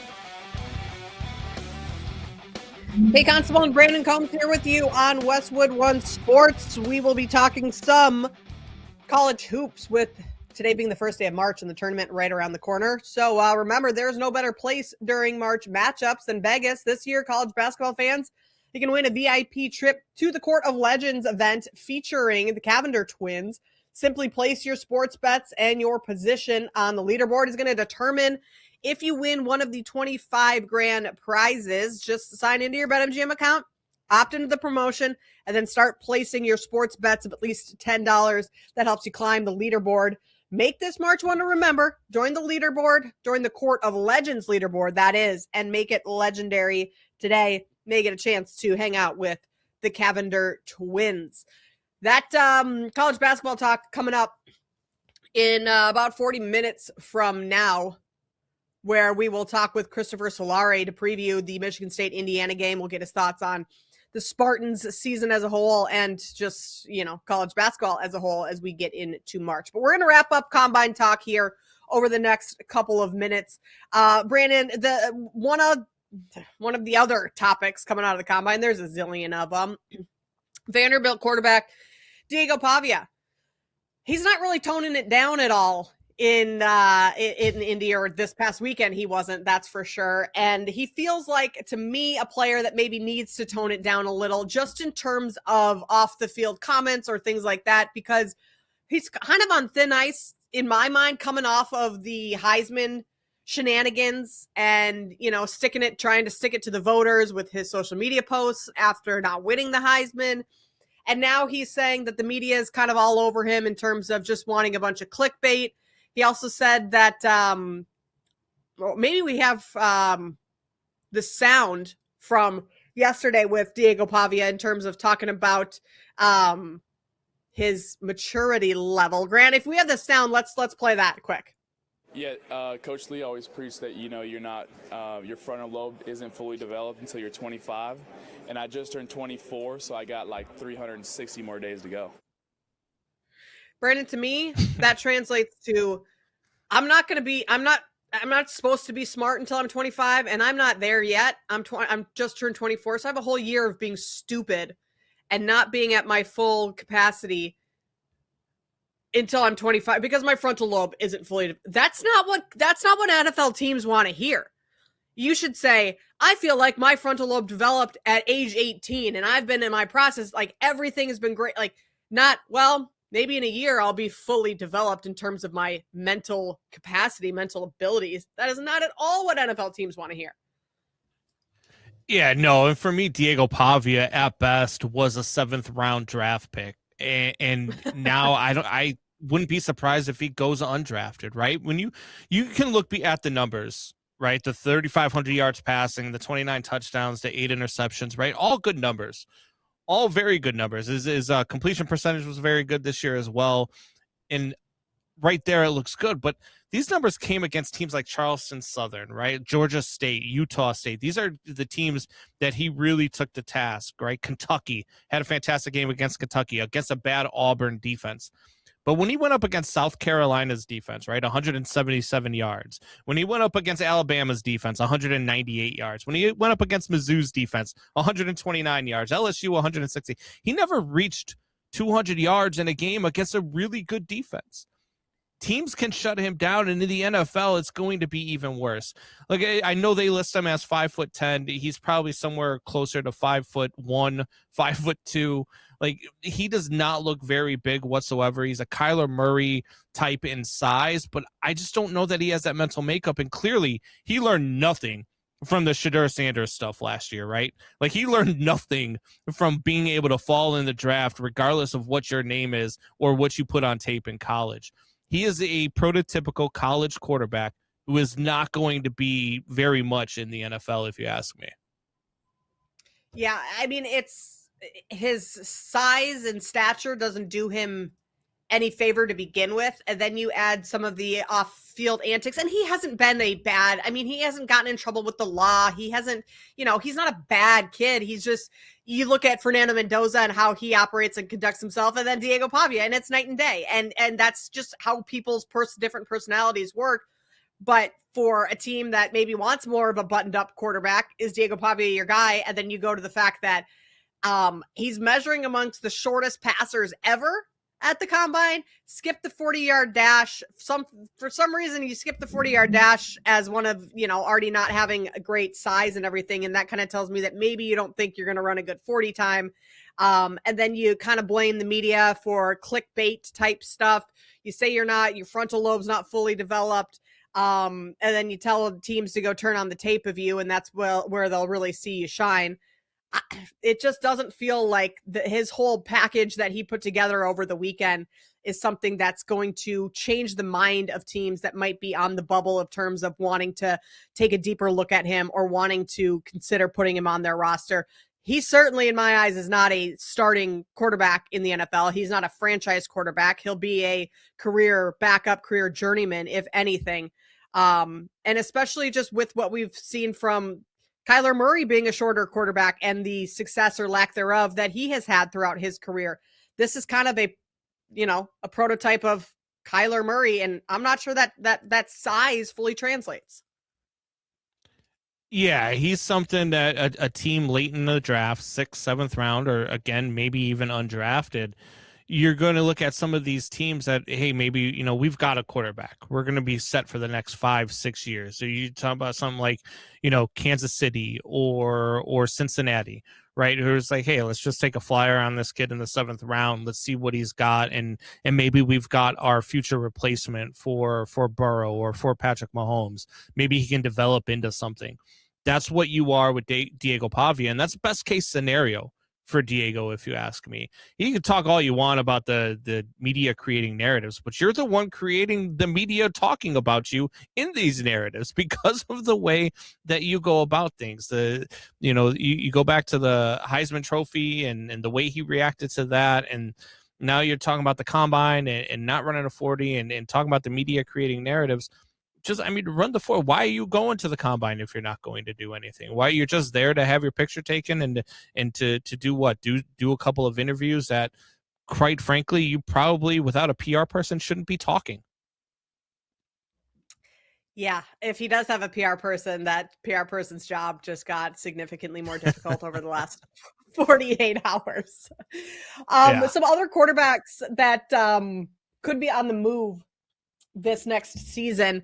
Colts quarterback Anthony Richardson has been granted permission to seek a trade. So I talked a little earlier about JJ McCarthy and the Vikings potentially trading him. Not saying that they're going to, a trade for Anthony Richardson or JJ McCarthy, but just that you have another young quarterback who was drafted very high in the draft and did not pan out. So essentially a miss there. I kind of laughed when, of course the Colts are going to grant you permission to request a trade. You have done nothing as quarterback there. So yes, they're fine letting him go, trading him. They're going to want fair value back for him. They're not just going to let him go. But also, Brandon, we see, with Sam Darnold and the success that he had, if Anthony Richardson goes to another team, is it possible for him to kind of revive his career and get back on the right path? That's, I think, the biggest question that comes out of where Anthony Richardson lands next. Is it possible? Sure. There's lots of things that are possible. Nothing's really impossible, but it's improbable. I joked around about this with the guys on BetMGM tonight this week about maybe the Cleveland Browns should look at Anthony Richardson. And that's the serious, maybe they should look at him, right? Because when your options right now are the corpse of Deshaun Watson and Shedeur Sanders, your hopes aren't very high. So at least Anthony Richardson has shown some semblance here and there of being a relevant or a serviceable NFL quarterback. I don't know, when you look around the league, what other teams might want to take a chance on him. I know we've joked around, and I know Zach's caught a lot of strays, but maybe the Jets. What other teams would really want to take a chance on him? How many times in this show can we just crush Zach and the Jets? That might be the biggest question. We're already been on a roll over the last hour. Thankfully for Zach, combine talk is going to come to a halt next. We'll move on and talk a little NBA. The Lakers, they seem like they're in a little bit of turmoil right now. How do they get back on track? That's coming up next. BetMGM Game Day on Westwood One Sports with Brandon Combs and Kate Constable.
From kickoff to cash out, your weekend sports destination is BetMGM Gameday on Westwood One Sports.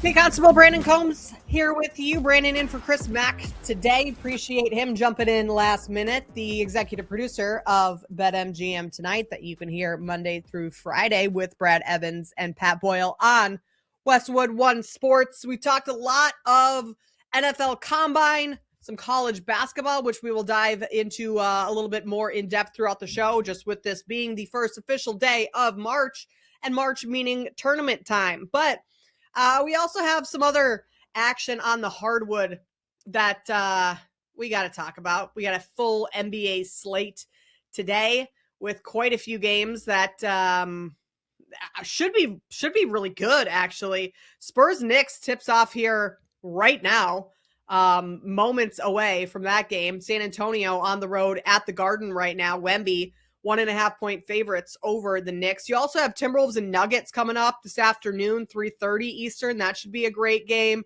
76ers Celtics. Well, that one on paper looks maybe a little bit better than the outcome could be in based on how those two teams are. But nonetheless, some good games coming our way this afternoon, Brandon. When I teased this segment, finishing up the last one, it was that the Lakers have kind of struggled lately. You saw Luka Doncic fail to get off an open look Tuesday night against the Magic. The media picked up that story and ran with it all week. And then another tough loss to the Suns on Thursday. Doncic had 41 in that game, but still a loss is a loss. Finally, that the Lakers kind of get back on track yesterday with a road win against the Warriors.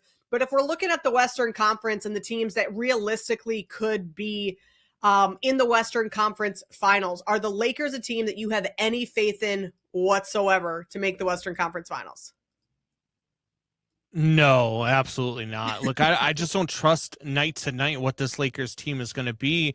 And I think that the Phoenix Suns could catch them and turn the Lakers into a play-in team. Like, they're, a game and a half behind them in the standings for that 6th seed.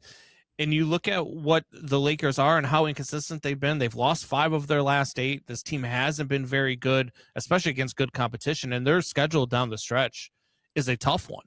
So I think that this Lakers team could end up being the 7th seed, could end up in the play-in tournament. And God forbid they find themselves against, a Golden State team that's on a tear or a Trailblazers team that's on a tear, because those are two teams that could absolutely take them out in that play-in tournament. So, man, this Lakers team, the Western Conference Finals, they'd be lucky to get to the second round.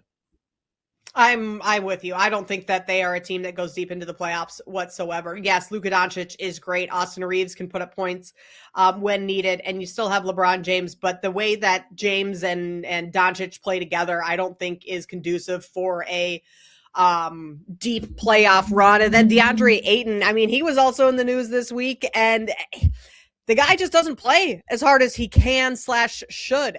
He could be a really, his talent is there, his size is there.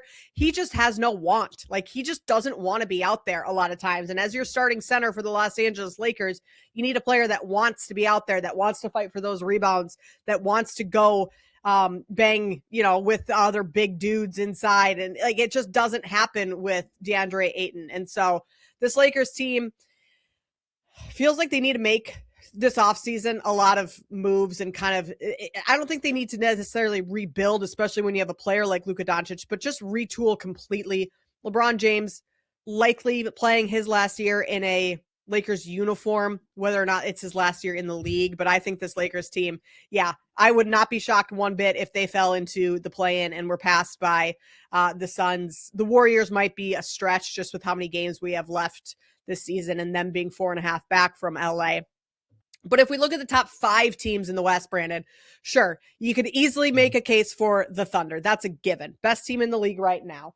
You have the San Antonio Spurs, 2 games behind them, and the Spurs have really been the only team that has consistently this season been a problem for OKC. The Houston Rockets, to me, they're kind of one of those teams that could go either way, whether or not they catch fire, or it could go completely the opposite. And the Denver Nuggets and the 4 spot, their depth concerns me. Timberwolves, I'm biased for the Timberwolves. I'm a Timberwolves fan. In my mind, they can go all the way, right? That's the delusional fan in me. But Anthony Edwards has risen his game this year. You have more depth with what they've done, bringing back Mike Conley, bringing back Kyle Anderson. I saw reports that they could try and go get Tyus Jones. So like the core pieces are good, but you also have some depth around there. Of those top 5, which ones do you like to make the Western Conference final? And I mean, it's almost, I feel like it's OKC, and who else do you like to meet them there? Yeah, for me, it's OKC and San Antonio. And San Antonio is a team that I believe in. I know Grant doesn't want to hear this as an Oklahoma City Thunder fan, but I think the Spurs are a team that can win the title. I really do. Look, Wemby is that guy. Wemby is a guy who could be the face of the NBA probably by the end of this season. Be that guy that just takes the throne and just doesn't give it back. You mentioned LeBron and how long, this is last year with the Lakers. I think he's in like his 74th season in the NBA by now. I think that the Spurs are that team. I think the Spurs are a team to be reckoned with. The guard play from De'Aaron Fox and Stephen Castle, I really love those two, the way they play on the front court. And Wemby, man, he's that X factor. There's not another player in the league that is like Wemby. And, you get a team when you start looking at other teams that are in the Western Conference and like, who do you believe in? Do you believe in, the Denver Nuggets? Anytime with Jokic, you have a chance, right? Best player in the NBA right now, probably, when people talk about Jokic, but this Denver Nuggets team, they've been struggling as of late with Jokic in the lineup. It wasn't just when he was hurt. Since he's come back, they haven't been all that great either. The Houston Rockets, maybe, but they're inconsistent at best. And then, I mean, don't even get me started on the Timberwolves. I mean, I'd love to see Anthony Edwards just take the ball and run with it, but he's been a guy who has kind of faded a little bit. And I just, for me, the San Antonio Spurs are far and above the rest of the teams in the Western Conference other than the Oklahoma City Thunder. I think it's them two and then everybody else. A lot of times, and this seems like more so in the NBA than really any other sport, is like you kind of have to have your playoff battle wounds. We saw that with OKC making it to the playoffs a couple times, not making it super deep, but getting that experience, especially as a young team. We haven't seen that with the Spurs. Like, they didn't make the playoffs last year. Wemby missed the last 30 games. That is a slight concern for me because I agree with you. I think the Spurs are a team that could very well compete with the Thunder in the West. They've already shown that they can beat them. So, like, are the Thunder or the Spurs rather a finals team? Yeah, I think you're spot on with that. But do they kind of need those playoff battle scars, especially being a young team, in order to get there? That's like the one question that I have around that team this year is they just don't have that playoff type experience. And maybe you go ahead and say, okay, Kate, that's silly. Victor Wembanyama played in the Olympics for France. He's played in that gold medal game. He has some sort of, I mean, it's a little bit different than a 7-game series, but does have some sort of big game, big implication experience. But Brandon, is that enough? Yeah, I mean, look, before Oklahoma City started winning, before they had their run last year, I mean, when was the last time we had seen Oklahoma City in the playoffs? When was the last time we saw, that team do what they were? And as young as they are, and they took off, look, we know Oklahoma City is good, and we know Oklahoma City can do it in the playoffs. But before they did it, we didn't know that.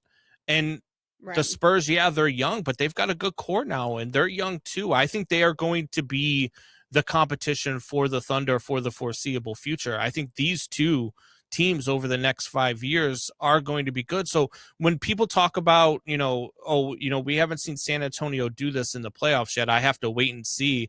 I have to wait and see what Wemby can do in the playoffs. Sure, absolutely. That, of course, makes sense.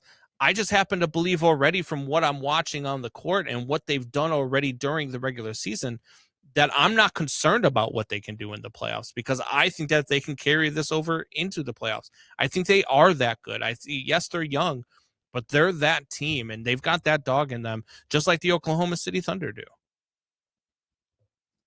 Oklahoma City Thunder got SGA back this past game, and because they have him back now, he is not at risk unless he misses more time of not hitting the threshold in terms of number of games played to win MVP. So he is certainly in that running still, the favorite rather to win MVP right now. Wemby is top 4, so certainly there. If SGA, if Jokic, God forbid anything happens to either of those players and they go down, Wemby is in position along with Cade Cunningham, Brandon, who is leading the Detroit Pistons right now as the number 1 team in the East. I still look at all the teams in the East and I think, good for you. Maybe you win the Eastern Conference, maybe you go to the finals, but this is the West finals to win once again. I just don't see, outside of Jason Tatum coming back, and it sounds like he will be at some point, which is absolutely absurd coming off of that Achilles injury, that, I mean, if he plays at his normal level coming back from that at this point in the season, not having played at all, I mean, that would be a shock. That's the team that I think could give the West the biggest run for their money. Otherwise, I'm not sure. I'm not betting on the Pistons to beat the Spurs, to beat the Thunder. I'm not betting on the Knicks, certainly. The Cavs have their problems. They're up and down. They just got, after what they should have beat the Pistons the other night. Pistons came back and won in overtime. Like, no one in the East really scares me at all. Yeah. It's tough, right? Like when you're looking at a team in the Pistons that have been really good all year, every bit as good as the Spurs and Oklahoma City, and they've got a guy like Cade Cunningham. They're never out of it. They're never a team that I would be surprised if in a 7-game series they were able to pull off a win against the Spurs or the Thunder. Would I bet on it? Probably not. I'm taking the Spurs, or I'm taking Oklahoma City, or I'm probably taking Houston over those teams.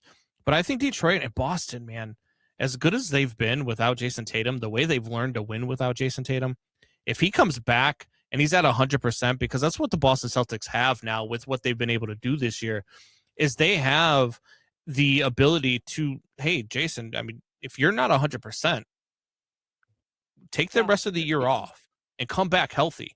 But if Jason Tatum comes back, that means he's at 100%. And 100% Jason Tatum added to this squad with what they've already done is a scary look for any team. And I know the way the Knicks were handling them that last year in the playoff series that they had, I believe they were up 3-1 when Jason Tatum went down with the Achilles. I still think that this Boston Celtics team as a whole, and then you add Jason Tatum into that mix, is a scary team for anybody. So I wouldn't be surprised if either one of those two teams could compete with one of these teams in the West. But I'm with you. I think you're spot on when you say that this is the West championship to lose. Jason Tatum, I mean, that has to be one of the quickest comebacks from an injury of that caliber, if he's able to come back and play. Because he's already started, certainly started on-court stuff. I don't know off the top of my head if he's been playing 5-on-5, but that's, if he hasn't, that's obviously, he is. Like, that's crazy. Yeah, he started 5-on-5s last week. Yeah. That's insane. That's absolutely wild right there. Speaking of the Pistons and Cade Cunningham,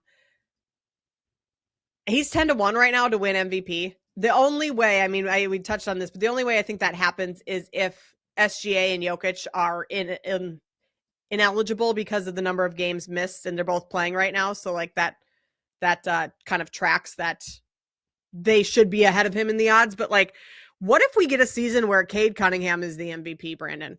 Is he worthy of MVP status right now? He's playing really, really well. His numbers are great, but for Cade Cunningham to be the MVP of this league right now, that just doesn't quite feel right.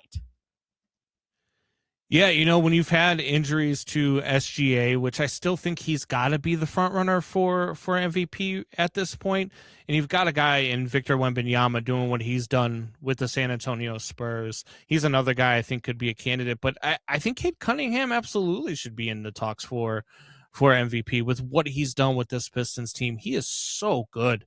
So good. He can score from anywhere on the court. A guy can shoot. A guy can drive the lane. He can hit you in the post. And not only that, but his vision on the court. the way he leads the team, the way he makes the team around him better, and the way that the Pistons they can rebound with anybody in the league. I think Cade Cunningham absolutely deserves some MVP nods and some talks for being a legit contender to win this award. Even though, look, it is funny to say, with guys like Wemby and guys like SGA and guys like Nikola Jokic still in the league, it is kind of funny to say, but yeah, Cade Cunningham absolutely deserves some looks. You have Luka Doncic further down the board. You have Anthony Edwards, Kawhi Leonard, Kevin, like some of those big names that have been around forever. But we are kind of seeing a little bit of a changing with the Garden. I agree with you. Cade has been phenomenal all season long. It felt like it should have taken him. He's arrived at a faster pace, I think, in terms of being an MVP type caliber player than a lot of players are. But credit to him, credit to what the Pistons have been able to do to turn that organization around over the last couple of years. We're just years away or years removed from the longest losing streak in NBA history when Monty Williams was coaching that team a couple seasons ago. So good for Cade Cunningham and what the Pistons have been able to accomplish this year, sitting atop of the Eastern Conference. We'll see if that can continue to hold. They are 5.5 games up on the Boston Celtics. So certainly in great position there. They play the Magic this afternoon. Detroit 5.5-point favorites on the road in Orlando. Cade Cunningham going up against Paolo Banchero should be a great matchup this afternoon.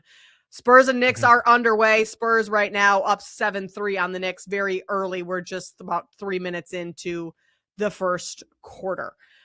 That's going to do it for a little NBA talk right now. We'll get more in depth as the show goes on, but we got to turn our attention back to the college game. Christopher Solari is going to join us to preview today's Michigan State-Indiana matchup. We'll dive deeper into what Michigan State can potentially accomplish in the tournament. That's all coming up next here on BetMGM Game Day. This is BetMGM Game Day, only on Westwood One Sports.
bets, the breakdowns, the big games. BetMGM Game Day continues on Westwood One Sports.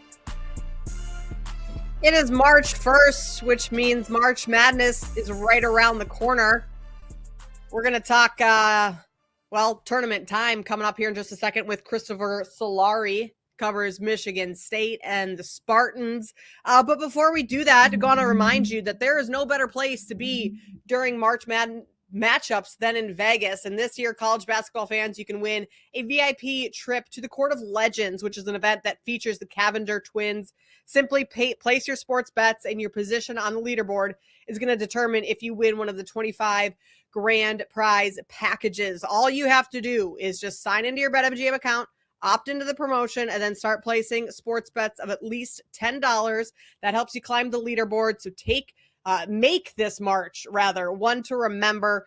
Join the Court of Legends leaderboard and make it legendary. We are about to make it legendary with Christopher Solari, who joins us now, Michigan State football and men's hoops reporter for the Detroit Free Press. He's also a Heisman and Naismith voter, so knows a thing or two about what's going on in the college basketball world. Chris, we appreciate you taking the time to join us today. I know Michigan State has a big matchup later this afternoon, and we will get into the nitty-gritty of that, but just kind of want to start big picture.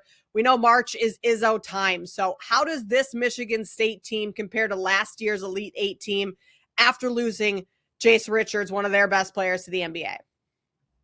Yeah, it's such a different looking team right now because a year ago, Tom Izzo had probably the deepest cadre and quiver of point guards that he's ever had, because you had obviously Jeremy Fears, we've seen this year, has become an elite leader, but a year ago, Fears was still coming off the shooting to his upper leg.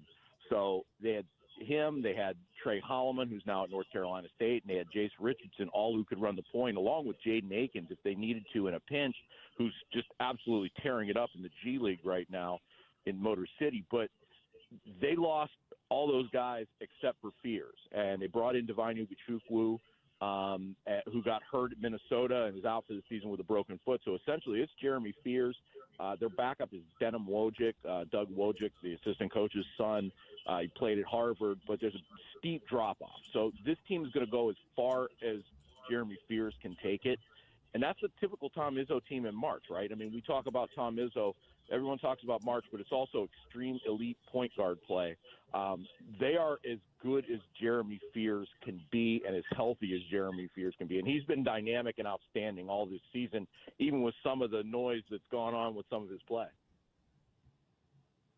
Yeah, Chris, let's stick with the Divine injury. Like, I'm not even going to attempt to pronounce his last name, by the way. It seems to be something that the team is still it seems like some of this team is still trying to figure out. Other than Fears, how much impact has it had in the locker room, and who's going to be the guy who can grab that baton and help Fears out? Yeah, I don't think it necessarily has had an effect on the locker room per se. They brought in Ugachukwu from Miami as a transfer after Holloman left because they needed a backup point guard. He ended up starting at the two guard for a big chunk of the year, but that's been kind of a revolving door at the two guard spot, and then Ugachukwu was moving back into the backup point guard role when he got hurt. The leadership is Jeremy Fears. The leadership is Cohen Carr and Jackson Kohler and Carson Cooper. Those are the four guys. I mean, it's essentially a core four for what this team is going to be this year, and a lot of role players, some young guys. Jordan Scott stepped up at the two guard spot in the last couple weeks and really is starting to take a star turn for the future. The freshman, they love what Cam Ward brings, and he had a wrist injury that he suffered in the North Carolina game back on Thanksgiving Day that really hampered his development after a real hot start, but he's starting to come back to form, and they like what Kurt Tang brings them as a shooter. So essentially it's an 8-deep team right now, with Wojcik being the ninth option. They got a couple other guys that are younger that have, in Jesse McCullough, who gives them a little depth at the post, and he's a pick-and-pop shooter. And then they've got Trey Fort, who they brought in as a 60-year transfer, who hasn't really worked out, but I still feel like they need that extra depth at guard. But the leadership, I think, has really seized it. They've had slow starts, and they know it. And I think that's something that they've been working on, is Fears and some of those guys have talked about. And I think it looked like it was trending that way on Thursday at Purdue because Mackey is just such a snake pit. But they really righted that ship midway through the first half. And I think you saw what Cooper and Fears and Carr and Kohler can bring to this team. Yeah, what type of confidence boost or momentum builder was that win at Purdue? And I mean, knocking off a ranked team, but doing so in Mackey Arena where it's tough to win. Like, is that just another W on the record sheet for them, or does that do a little bit more? Well, I mentioned Jordan Scott. The last time Michigan State won at Purdue, Jordan Scott was 7 years old. Wow. 2012 or 2014. So yes, it was more than just a win right now. I mean, and the way the Big Ten has altered the schedules, they don't go there every year. But they were on a 7-game losing streak at Mackey, and there were some close games. There were some blowout games. I think the confidence boost comes from getting off to a good start, handling the environment there, and they got to go obviously to Assembly Hall, which is going to be just as tough of a place to play, even though Indiana is down considerably from where Purdue is. But I think that it had been such an albatross the last few years, what Matt Painter has done. And Michigan State beat them last year to end I think it was a 5-game losing streak last year overall that they won in Breslin. And I think that's a big boost because essentially not only for confidence, but to get a triple, now what it's called a triple bye into the Big Ten tournament in 2 weeks is massive, because if you want to win a title, this is your chance now. Michigan pulled away and went hid to win the Big Ten title. So now your next chance is to win a title like Tom Izzo loves to do is in Chicago at the Big Ten tournament. It's better to play 3 games in 3 days going into the NCAA tournament if you're going to try and win that than it is to try and go 4 games there and then hit the road for the NCAA tournament. Yeah, absolutely. And one of the things that I want to talk about here is the ceiling for the Spartans team heading into the Big Ten tourney in March, right? Because I'm the guy who every year has them in the Sweet 16, and I'll probably continue to do so as long as Tom Izzo is the coach, because it just seems like that's inevitable with a Tom Izzo coach team. But this year, depending on the draw, I have to say I might hesitate just a bit because of their inconsistency beyond the arc and the struggles trying to defend the 3. It's a bad combination. So what are your feelings? What is your ceiling for the Spartans team heading into the Big Ten tourney and March Madness?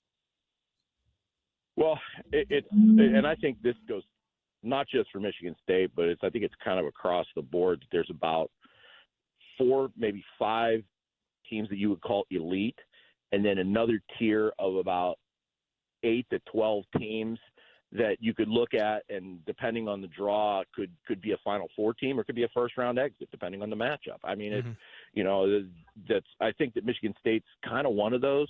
That generally they're a better 3-point defense team. So I put that on an anomaly. They've had a couple games. Purdue hit 12 the other night, which that home gym and everything. I think when you get on a neutral court, that neutralizes that advantage somewhat.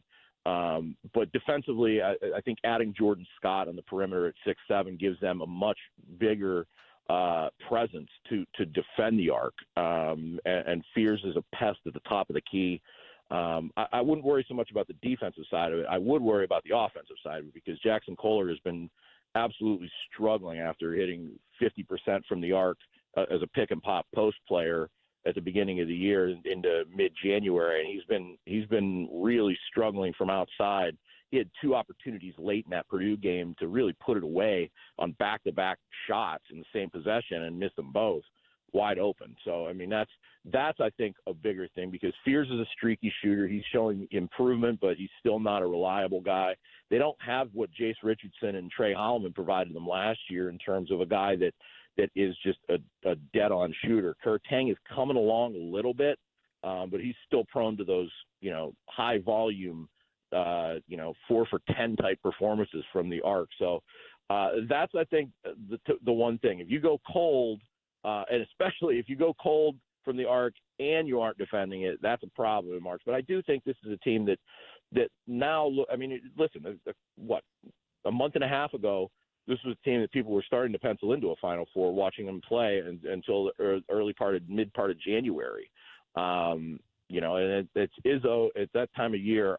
I wouldn't discount it, because especially if they get through a first game, the second prep is usually their best performance.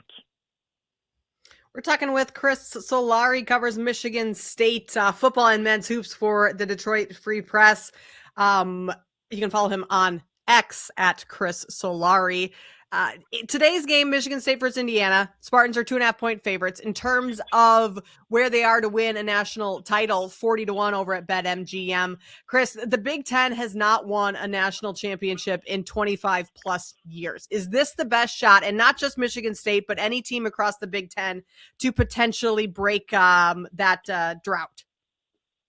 Well, 26. It was 2000 when Tom Izzo and Michigan State won it. So there we go. It's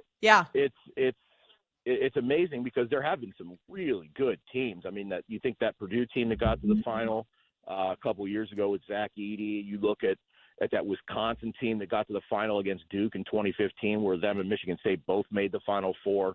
You look at some of the great Michigan State teams that got bounced early, like that 2016 team with Denzel Valentine was just a buzzsaw, and they ran into, just like what you were saying, they ran into a Middle Tennessee State team that shot the lights out and knocked them out in the opener as a 2 seed. So, the tournament's so unpredictable. You see these injuries that pop up. I think Houston had a big injury.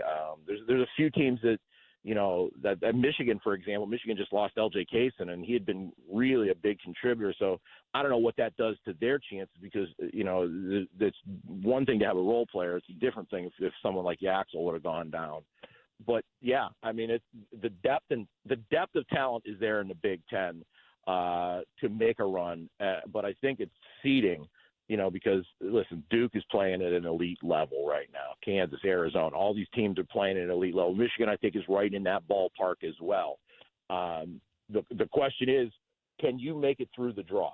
And the way the Duke, I do think that one thing that Big Ten now with 18 teams and all the West Coast travel and everything else, I think that actually sets them up a little better for tournament success, because these teams play 17 one-prep games in 20 Big Ten games.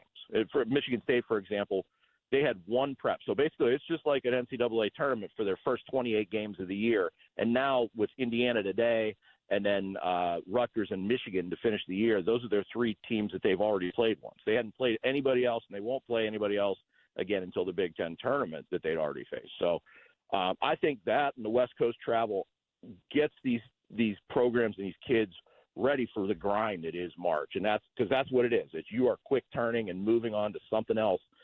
And whether the different styles of play in the Big Ten helps in the tournament certainly will be a case study, because this is we're year 2 of an 18-team league, and there's a variety of different coaches and styles that quite honestly, to me, mimic either a Big Ten or an NCAA tournament every year now that you play 20 games. Yeah, Chris, look, we got about 60 seconds left, and I'd be remiss if I didn't ask this question, because I've been wanting to ask it for somebody close to the program for a long time. Let's take it to football.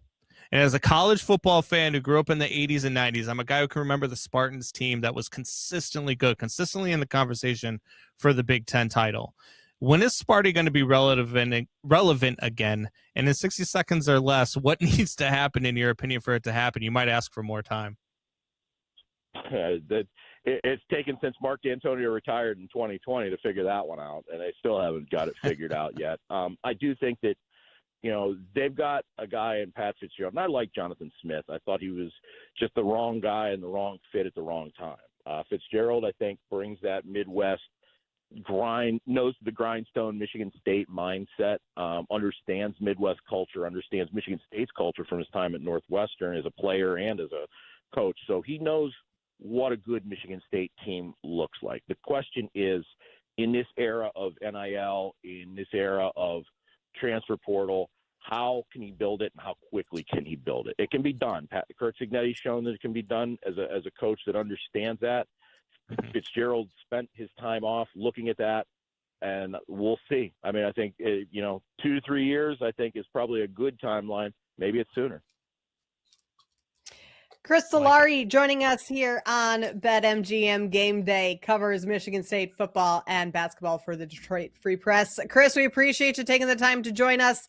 Enjoy the Spartans game this afternoon. We'll talk to you down the road. All right, guys, take care. That is Chris Solari from the Detroit Free Press. Yeah, maybe this is the time the Big Ten finally can snap the 26-year drought of not winning a national title in college basketball. We will have to wait and see, though. Still a couple of regular season games left before we dive into the tournament. Coming up on the other side, we'll go back to a little NFL. The report cards for NFL organizations have come out. There's a lot of A's, a lot of B's, and unfortunately, a few C's, D's, and F's as well. We'll break down those on the other side. You're listening to BetMGM Game Day on Westwood One Sports. This is BetMGM Game Day, only on Westwood One Sports.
games. BetMGM Game Day continues on Westwood One Sports. Ball has to come out fast. Instead, they drop back. They rush for Murray. Back in the end zone. Touchdown, Michael Wilson. Michael Wilson, the recipient of that touchdown pass from Kyler Murray back in week 3 against the Carolina Panthers. Thanks to CBS for the sound there. Kyler Murray, might be wondering why we're bringing him up. Well, he is expected to be released by the Cardinals. Won't be traded. Not too many suitors wanting to take on that large contract. So Kyler Murray may be on the move here pretty quickly. We'll dive into the implications of all of that and where he might land coming up here about 20 minutes from now. But the NFL PA report cards came out this past weekend, and those are always fun to take a peek at, discuss, and we'll just start, Brandon, with the team at the top of the list, the Arizona Cardinals. Speaking of Kyler Murray, and maybe one of the reasons that the organization as a whole hasn't had a whole lot of success recently, you could point some of that towards Kyler Murray, some of that to the locker room, F-, treatment of families and the dining area, D, training room, D, weight room, F. The grades across the board for the Arizona Cardinals are among the worst in the entire National Football League. Yeah, I mean, there's probably a reason why they're 125-1 to win the Super Bowl next year on BetMGM, right? Like this organization is not exactly in a spot where they are ready to win now. I think Kyler Murray has set this team back quite a ways, which is why they're ready to move on from him. I don't know which route you go, and I don't know where you have to start with this team, but it's going to have to be a complete rebuild, and you're going to have to start from the ground up. And I don't know what they were thinking with the Kyler Murray thing. It went on for way too long. I mean, every year it seemed like, and I know we joke around a lot about the Call of Duty thing, right? Really, where every year when Call of Duty comes out, all of a sudden Kyler Murray just disappears.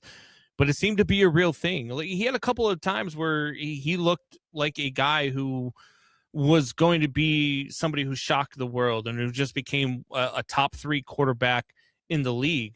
And that was short-lived, no pun intended. It was just, it wasn't a very lengthy conversation when it came to Kyler Murray. And over the last 3 or 4 years with this organization, it's just been, one lapse after another, one miss after another. And I don't know when they're going to get back to being a relevant football team, but it's going to take a couple of years.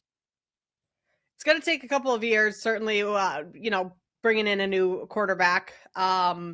But also because of all the grades that they got, like being an overall 31 out of 31st out of 32 teams in terms of these grades for facilities, for strength coaches, all of that stuff. Team ownership got an F for Arizona. So outside of Kyler Murray and figuring out what you have to do at quarterback, you got a lot of other issues that you also need to figure out here as we go over some of these NFL PA report cards. This segment sponsored by Progressive Insurance. Save on commercial auto insurance from Progressive. Get a fast quote at progressive.com.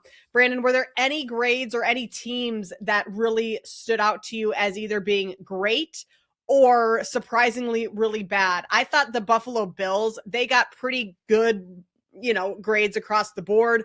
They only have, it's all A's and B's outside of home game field, which they're currently in the process of upgrading. That got an F. I thought people liked playing there. Maybe, I know it's a very, very old stadium and needed an upgrade, but you would imagine that goes to A+ next year. But the Bills, and then you look at the success that they've had, granted, have not gotten over the hump, have not gotten to a Super Bowl with Josh Allen, but you look at a team that has success year in and year out, and a lot of those are teams that have good grades across the board. Yeah, look, the Bills, they don't really shock me at an A-, right? Like they're a team that you want to go play for because they've got a quarterback in Josh Allen. They've got a good organization. They've got stability. I mean, they've got some things that they've got to figure out. I'm not really sold on the GM, Brandon Beane, and I really don't know sometimes what the owner is talking about when he's calling out guys like Keon Coleman who are still on his roster. But it's still a good organization to play for. They've still got the groundwork. A team that surprised me the most is probably the Dolphins or the Raiders, right? Like when you look at the Dolphins, this was a team, even the NFLPA poll that came out this week that said that they were the number 1 ranked team on the NFLPA anonymous poll in the league right now. It kind of shocks you, right? Because you look at what they've done over the last few years and the lack of success they've had with Tua, the Tyreek debacle, all sorts of things that are going on there. You wonder what people are looking at. Is it just living location? Like, is it because they play in Miami, Florida? Is that why they're a top-ranked team? That's why the grade there surprises me. The owner seems to want to win. He seems to be willing to spend money. I mean, that's why he brought in a Tyreek Hill. That's why they have a Jalen Waddle. That's why they took a shot with Tua Tagovailoa, which didn't really pan out. But I think that they're a team that could turn it around. So I do think that their grade being so high, I mean, I see them more as like a C. And then the Raiders, I mean, the future with Tom Brady, I mean, sure. But I just, I look at what they are now, and I just can't believe that they're already at an A. Yeah, the Dolphins is a little mind-boggling based on what at least my perception of the Dolphins organization has been of, Mike McDaniel as the head coach there. I know he's now over in LA. The new young GM too got great grades. The Dolphins have kind of seemed like a just chaos over the last couple of years, but apparently the players like playing there. They like the people that they have intact there. So hey, good for Miami Dolphins. And then, yeah, I'm sure living in Miami is not too shabby either. This one stood out to me as another very negative, Brandon. This is the overall ranked 32nd. How many teams are there in the NFL? Well, there are 32. So the Pittsburgh Steelers, for a team that wins as consistently as the Steelers. Like, we all go back and talk about Mike Tomlin's never had a losing season. For a team that wins, and granted, you're not winning in the playoffs, you're not winning when it matters, but you're winning a ton of games every year. They graded the worst. Treatment of families, F. Home game field, F. Locker room, F. Team travel, F. Team ownership, D-. General manager, you have a C. Like, outside of the special teams coordinator and the head coach, which, yes, credit to Mike Tomlin, everything else is like way subpar. That's surprising for a franchise like Pittsburgh.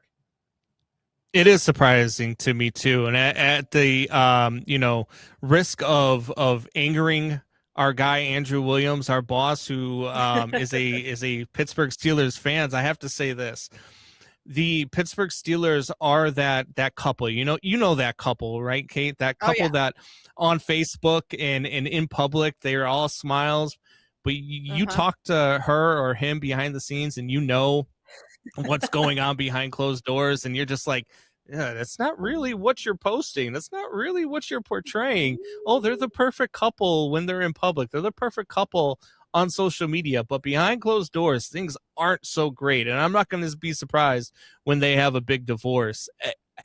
They are a team that wins consistently, but at the expense of a lot of things. When I found out they have 5 bathrooms, 5 stalls in the men's locker room, like, come on. There's a 54-man roster. That seems like a health code violation of some sort. 5 bathrooms for 54 dudes. And like, that's, we need to upgrade that. I would give that an F- as well if I were the players on the Steelers, because that can't be happening. We need more than that. Guys are going to be, going up to the concourse to use the restroom at some point. God forbid Vikings, you have 10 guys that went to Taco Bell the night before, right?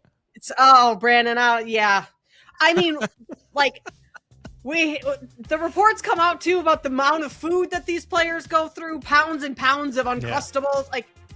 I can't imagine the bathroom is too pretty in the Steelers facility. That's not great. Coming up on the other side, Fernando Mendoza doesn't throw at the combine, but what is his ceiling? And are we confident that A.J. Brown gets traded?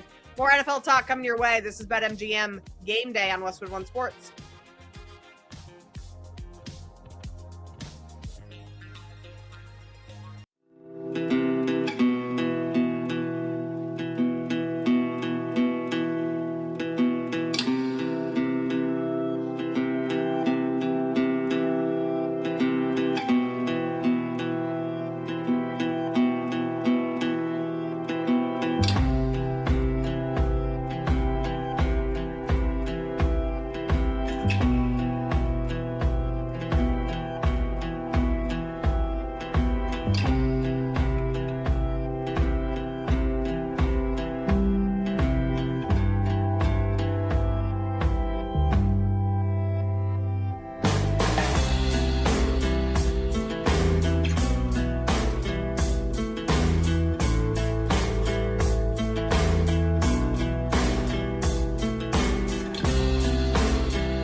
From kickoff to cash out, your weekend sports destination is BetMGM Game Day on Westwood One Sports. Hey, Constable Brandon Combs here with you on Westwood One Sports. Brandon in for Chris Mack today. We are going to be talking to Brooks Cubena, who covers the Eagles for The Athletic here about 20 minutes from now. We'll get his take on this whole A.J. Brown conversation that's been going on over the past couple of weeks, and if the Eagles will be looking to trade him or what their offseason plans are in terms of improving the roster, whether that be by addition or subtraction. But we will have him join us here shortly. We also got a power rank coming up, the best sports months, because right now is the start of March, which means March Madness is right around the corner. You have the Masters coming up in April. You have NHL and NBA playoffs coming up here in the next couple of months. So is this the best time, or do we prefer fall football season, postseason baseball, all of that good stuff? We'll power rank the best sports months here later on in the show over the next 2 hours. We also have to talk a little World Baseball Classic.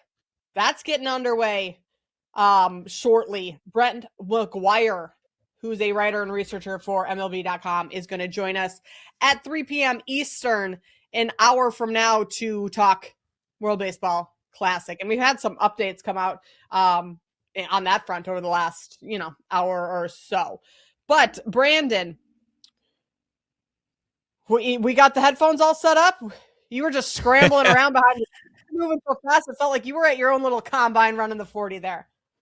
Yeah, what's funny is I have a backup pair. I had the AirPods in, and then I have a backup pair, but they weren't paired with the MacBook, so I had to hurry up. Run cans. I have I run everything through a Rodecaster Pro at home, so I had to hurry up and get the cans going. But I'll get it set up for after we go to break for sure. But you're good. Well, you got headphones in now. It works. Yeah, whatever.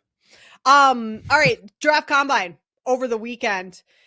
Just wrapping up here. Quarterbacks in this class are not all that great. I mean, you think back to the class 2 seasons ago with Jaden Daniels and Drake May and Caleb Williams and JJ McCarthy and Bo Nix, and I mean, a record-setting quarterbacks going in the first round. And now here we are a couple of years later, and it's like you have Fernando Mendoza that you can pencil in the first round.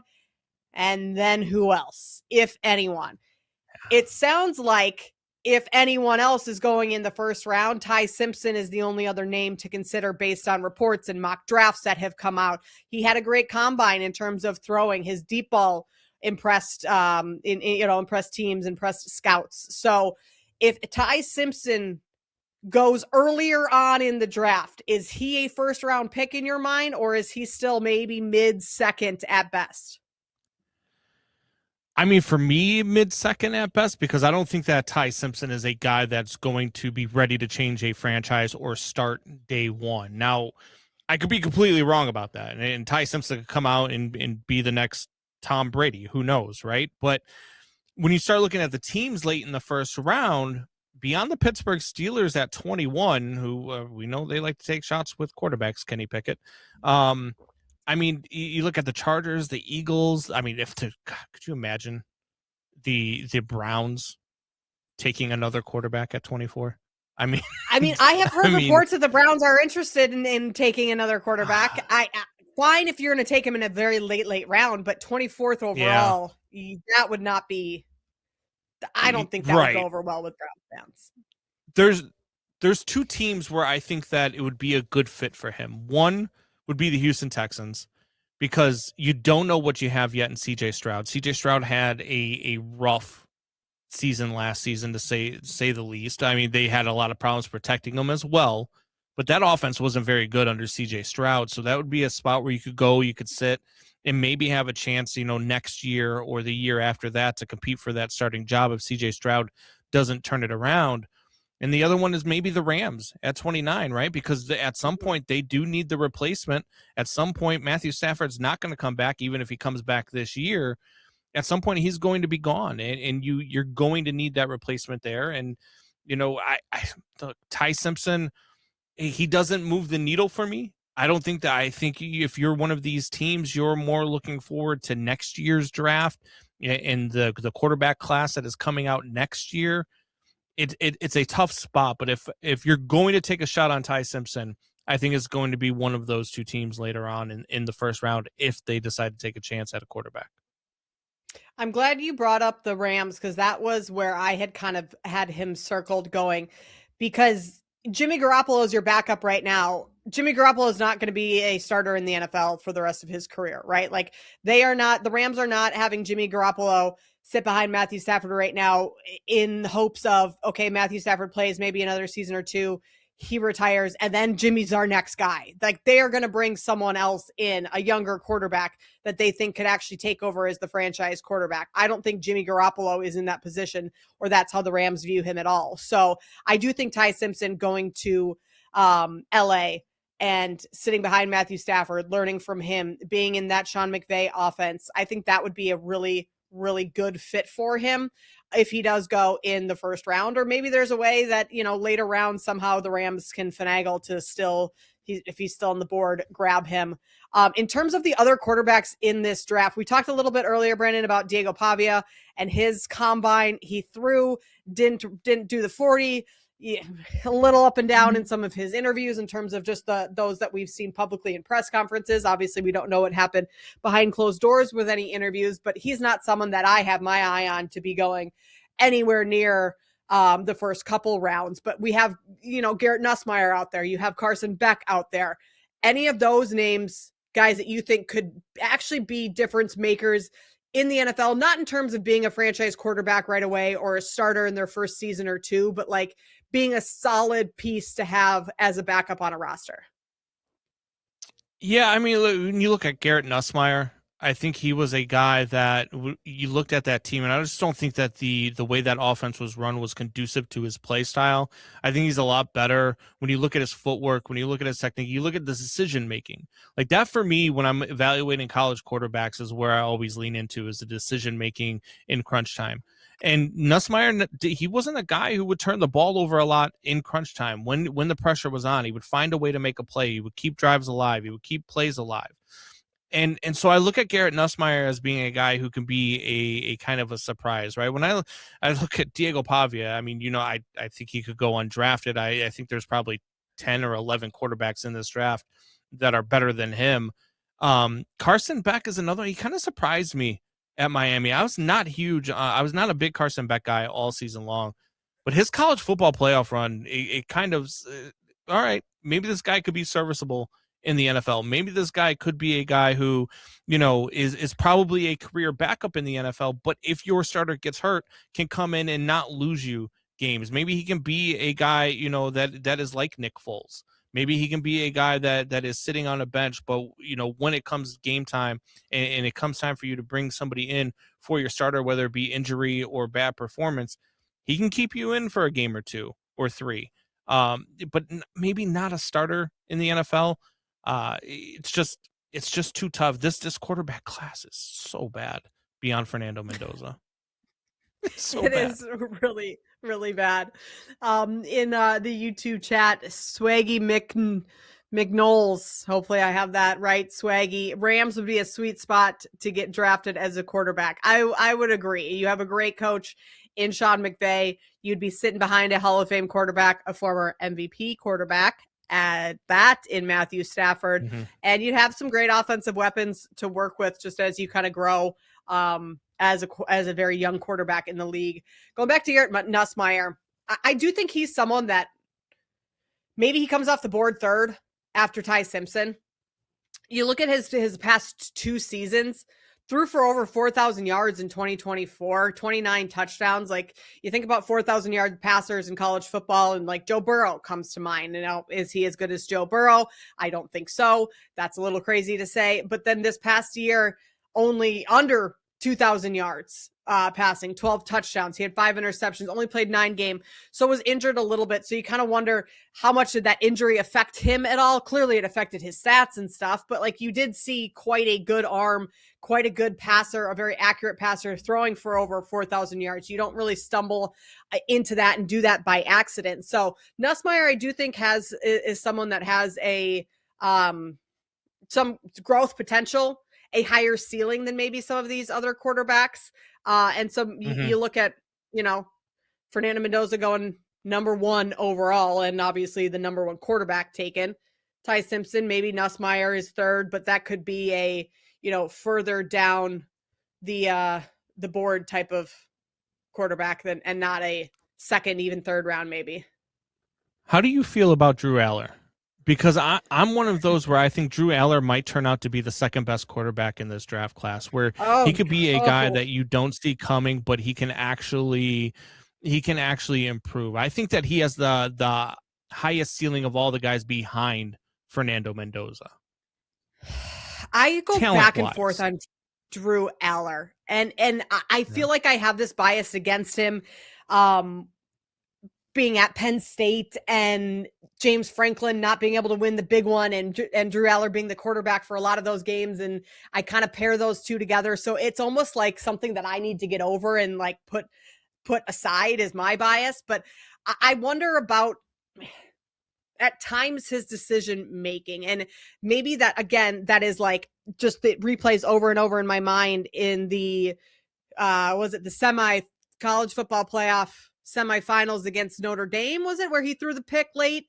But just like in that situation, those big moments, I don't know if I trust him. And maybe that's not something going into the league right now that you have to have full trust in. It's something he can kind of grow in. But I do think his name feels like it's flying under the radar a whole lot more than any of these other ones, where he's just quietly taking care of his business, doing what he needs to do. And then we could see him being a name that has a lot more success than people think, because right now it doesn't feel like too many people are talking about him. Too many people have much faith in him having a ton of success. But according to reports, he had a pretty good combine. He looked confident. Yeah. His ankle looked, good. That's what hindered him last season. He had second half of the year. Deep passes were pretty good. So late later round flyer, 3rd round, but I'm not sure round. I'm like totally sold on him. What's that? It's that 3rd round, 4th round is what you're thinking for Drew Aller. That's what I think. Yeah. I think when you look at Drew, I think he's a guy that got a lot of flack for the struggles of Penn State, where, I mean, they were kind of a mess in the coaching staff. Like, they were kind of a mess in talent wise, right? The wide receiving core was not great at Penn State. The running game was not great at Penn State. Single wide receiver in that game, right? It was like all tight ends. Yeah. It was the Tyler Warren year that like he just took over. So that's a really good point, Brandon. Sorry to completely interrupt you, but like that's what I mean by like I'm kind of biased against Drew Aller because of the situation he had at Penn State, and maybe that's not his fault at all, and that's something that I need to get over. Yeah, and that's where I look at Drew Aller, where I think that his ceiling talent-wise, is probably higher than everybody other than Fernando Mendoza, because I think he is a guy that has that potential. I just don't think we've been able to see it because of the situation he was in at Penn State. Again, beyond, last year and losing Tyler Warren, there was no real talent around him. There was no offensive line around him. He was running for his life. He was getting murdered in games behind that offensive line. So, for me, Drew Aller gets a lot of flack, but I think he could be a guy, like I said, that ends up being the 2nd best quarterback out of this draft that you just didn't see coming. In terms of quarterback ranks for Mel Kiper right now, Aller is the 5th ranked quarterback over at ESPN. That might be just what they have overall. I don't know if actually that is Kiper's pick, but Ty Simpson, Carson Beck, Garrett Nussmeier, and Drew Aller. And I will also add to your point, Brandon, like Penn State's offense revolved around the run game for the most part the past couple of seasons, more so with Katron Allen and Nick Singleton. And so like take a little of that away from Drew Eller as well. So maybe he is a name that people should be talking a little bit more about as we get closer to draft time. Ceiling for Fernando Mendoza. Okay, just staying on the topics of quarterbacks, he's going number one. He's going to the Raiders. Like, I think everyone will be completely shocked if Tom Brady and the Raiders pull an audible and go a different direction. But is he someone who can be a franchise-altering quarterback, a Super Bowl caliber quarterback? He's got the arm talent. He can use his legs and scramble. He's not afraid to take big hits, which at the NFL level, I think maybe we've seen you should shy away from, aka Jackson Dart. But he seems like a smart person, but smart player, and understands the game at a level that will translate to the next level. Yeah, and I mean, going to the Raiders and having Tom Brady be your mentor, probably a good spot for a quarterback that is intelligent and can do some things. And like I said, I watched this college football playoff. This kid was hitting passes, long passes, deep passes, and putting them in spots where only his wide receivers could get to them. They were perfect passes. I watched his passer rating, everything that you saw, the completion percentage. It's all on par. And I do think he's a franchise-altering quarterback, and I do think he can win a Super Bowl with the Raiders as long as they build properly around him. I don't think it's going to happen in the first 2 or 3 seasons, but I think 4, 5, 6, 7 seasons in, you're looking at this kid who's already an established veteran now in the league who can be that guy. I have no concerns about Fernando Mendoza whatsoever. And I've heard people talk about maybe the Raiders should trade the pick and how Fernando Mendoza isn't the best player in this draft and all this other stuff. I think they're out of their minds. And I think that they're not watching closely enough. I think you have to go back and you watch this kid on tape and you watch the things that pass in the end zone to beat, I'm going to forget who they beat. Who was the pass in the back of the end zone against? It was a Big Ten game. Wasn't Ohio State. Penn State. Penn State. Yeah. And they go, and that throw in the back of the end zone is just, I mean, it's a great catch as well. But I mean, those are the types of plays you need a franchise quarterback to be able to make. We talk about it all the time here. You know, you're a Bears fan, I'm a Bears fan. We see it with Caleb Williams, right? The ability to make plays when it matters. And he has that, and he has the ability, the accuracy, where his accuracy is, I mean, it's not even, we can talk about Caleb Williams' accuracy all we want. It's not even close to what Fernando Mendoza's is. Fernando Mendoza has that dog in him, and he has the ability to be one of the more accurate passers. That's why I think that his ceiling for me is a cross between Joe Burrow, maybe not quite as good as Joe Burrow, and, Lamar Jackson with the legs, because he does have this. He's not Lamar Jackson by any stretch of the imagination. He's not going to run for 800 yards in a season, but he can extend plays. He can extend drives. So I think you've got that cross in there. I think he's a kid who could win MVP in this league. I think he's going to win a Super Bowl with the Raiders. Ooh, MVP and Super Bowl. That's a pretty high ceiling right there. It'll be interesting with the offensive line that the Raiders have, what his first season looks like. If he's running for his life 24/7, it'll be interesting to see if Max Crosby is still on the roster next year. I know he plays on the other side of the ball, but I mean, certainly in order to win games, you need a defense as well. And Max Crosby rumors have been percolating a bit as well. Potentially, Brandon, is Crosby coming to the Bears? Crosby's a Bear week 1, and Fernando Mendoza is going to have DJ Moore in his first season. Ooh, okay, hot take. DJ Moore on the move. Ryan Poles, the general manager for the Chicago Bears, said at the Combine, everything's on the table with DJ. Obviously, they like him, they want to keep him, but it's a business, and they may have to be moving on from DJ Moore potentially. So we'll see. A lot going on in the NFL, a lot that could be on the move and changing over the next couple of weeks. Coming up on the other side, what's going on with the Eagles? What's going to be changing with the Philadelphia Eagles? Brooks Kubena, who covers Philadelphia for The Athletic, joins us next. You're listening to BetMGM Game Day on Westwood One Sports. BetMGM Game Day. Make it legendary on Westwood One Sports.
breaking down the biggest games and the smartest angles. This is BetMGM Game Day on Westwood One Sports.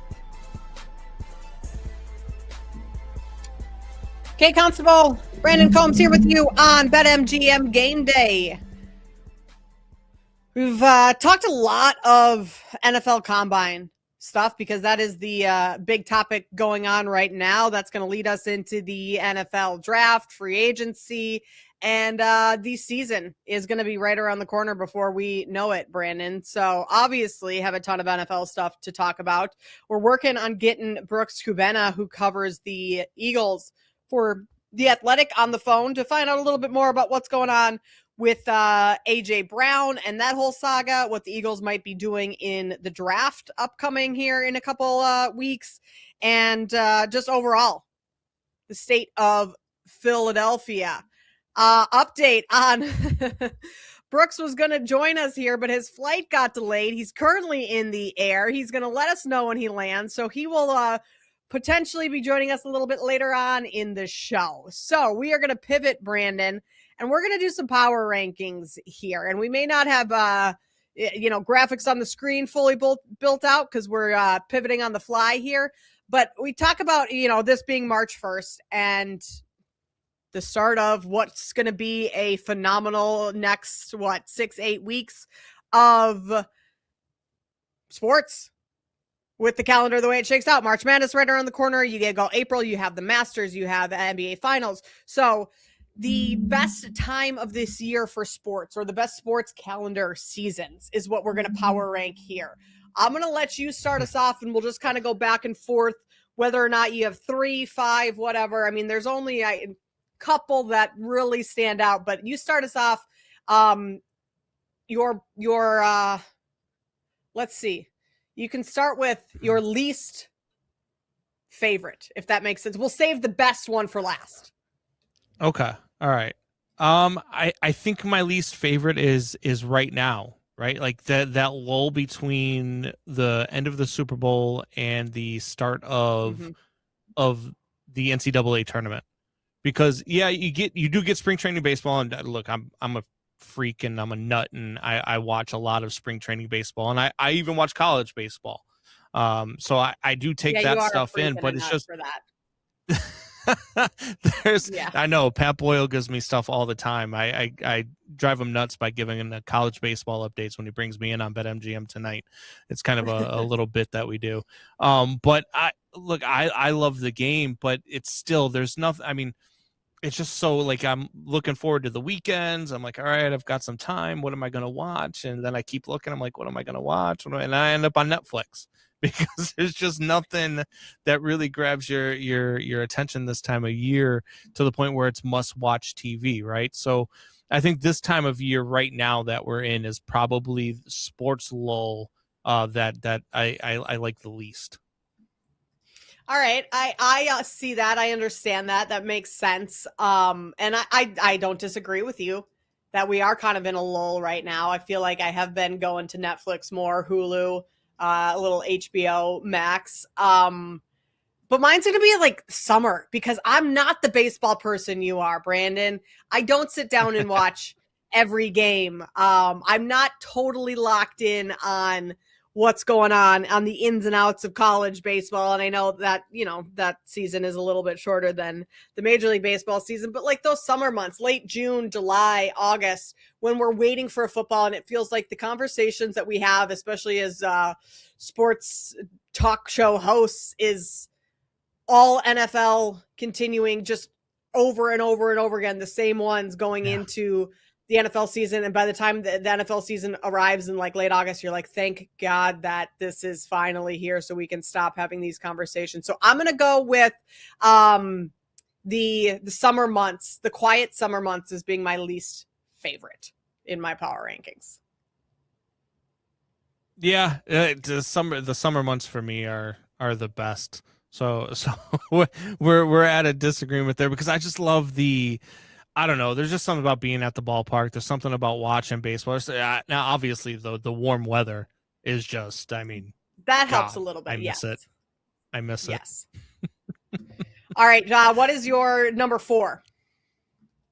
My number 4 would probably be the, what would we say, November to December, that time from the end of the World Series, then you have the start of the playoffs, the NFL playoffs, and then you've got the Super Bowl. So I would say that month span from November to February, when you have the Super Bowl, is probably number 4 for me, because you're getting over the World Series, and last year we had a fantastic World Series between the Dodgers and the Blue Jays. That's Game 7 was absolutely insane. Yeah.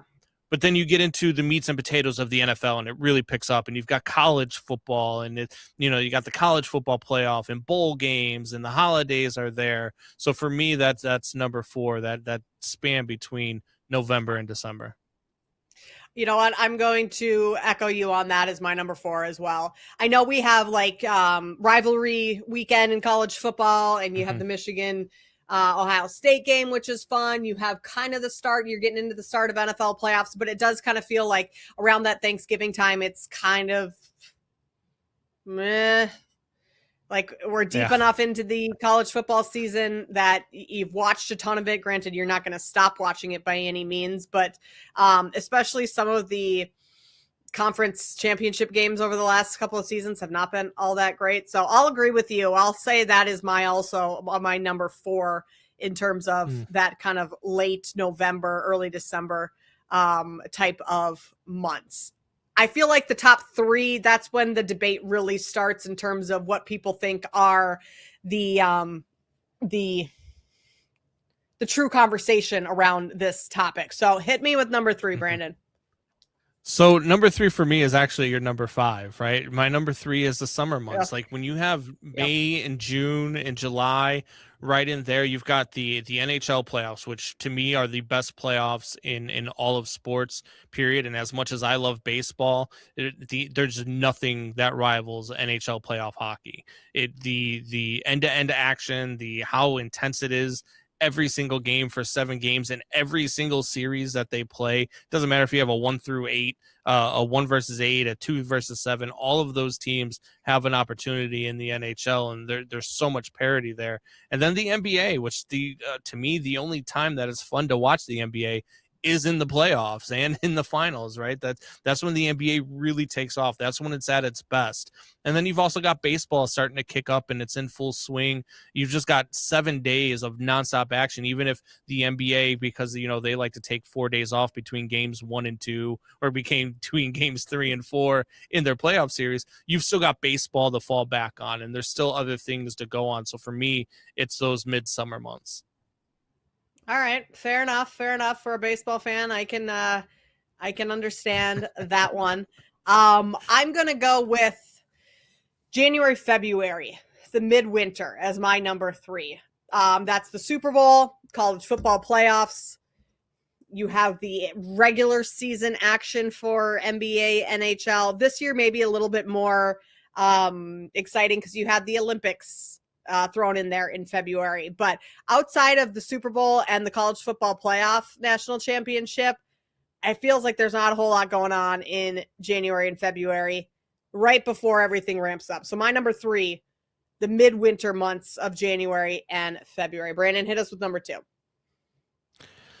For me, number 2 is going to be, you're probably not going to agree with me, but it's going to be that time between September and November, right? Where you're really starting to use football kicks off. Baseball is heading into the March for October. You've got, all of the games that mean so much. And then you've got the baseball playoffs, but you've also got college football and NFL on, Saturday, Sunday, Monday, Thursday, Wednesday, if you like the MAC. Every day now, all sorts pretty of much. Yeah. Yeah. So there's all sorts of football there too, but you've really got baseball at its peak. And so for me, that would be number 2. You know what? You said I was going to disagree with you. I'm not going to disagree with you. I'm going to agree with you on that one. I think that the October sports equinox, that's the number 2 here. Playoff baseball is great. I just told you I'm not a huge baseball person during the regular season. I love playoff baseball. Once you get in October, November, it starts getting cold. That's awesome. Plus, you get the start of college football and the NFL kind of in the late August, early September type months, which everyone's just itching for that to get back. Start of the NBA towards the end of October, early November. So that is a great time. That is my second favorite time, which will lead us into our number one favorite sports time of the year. Brandon, what do you got? My favorite sports time is coming up.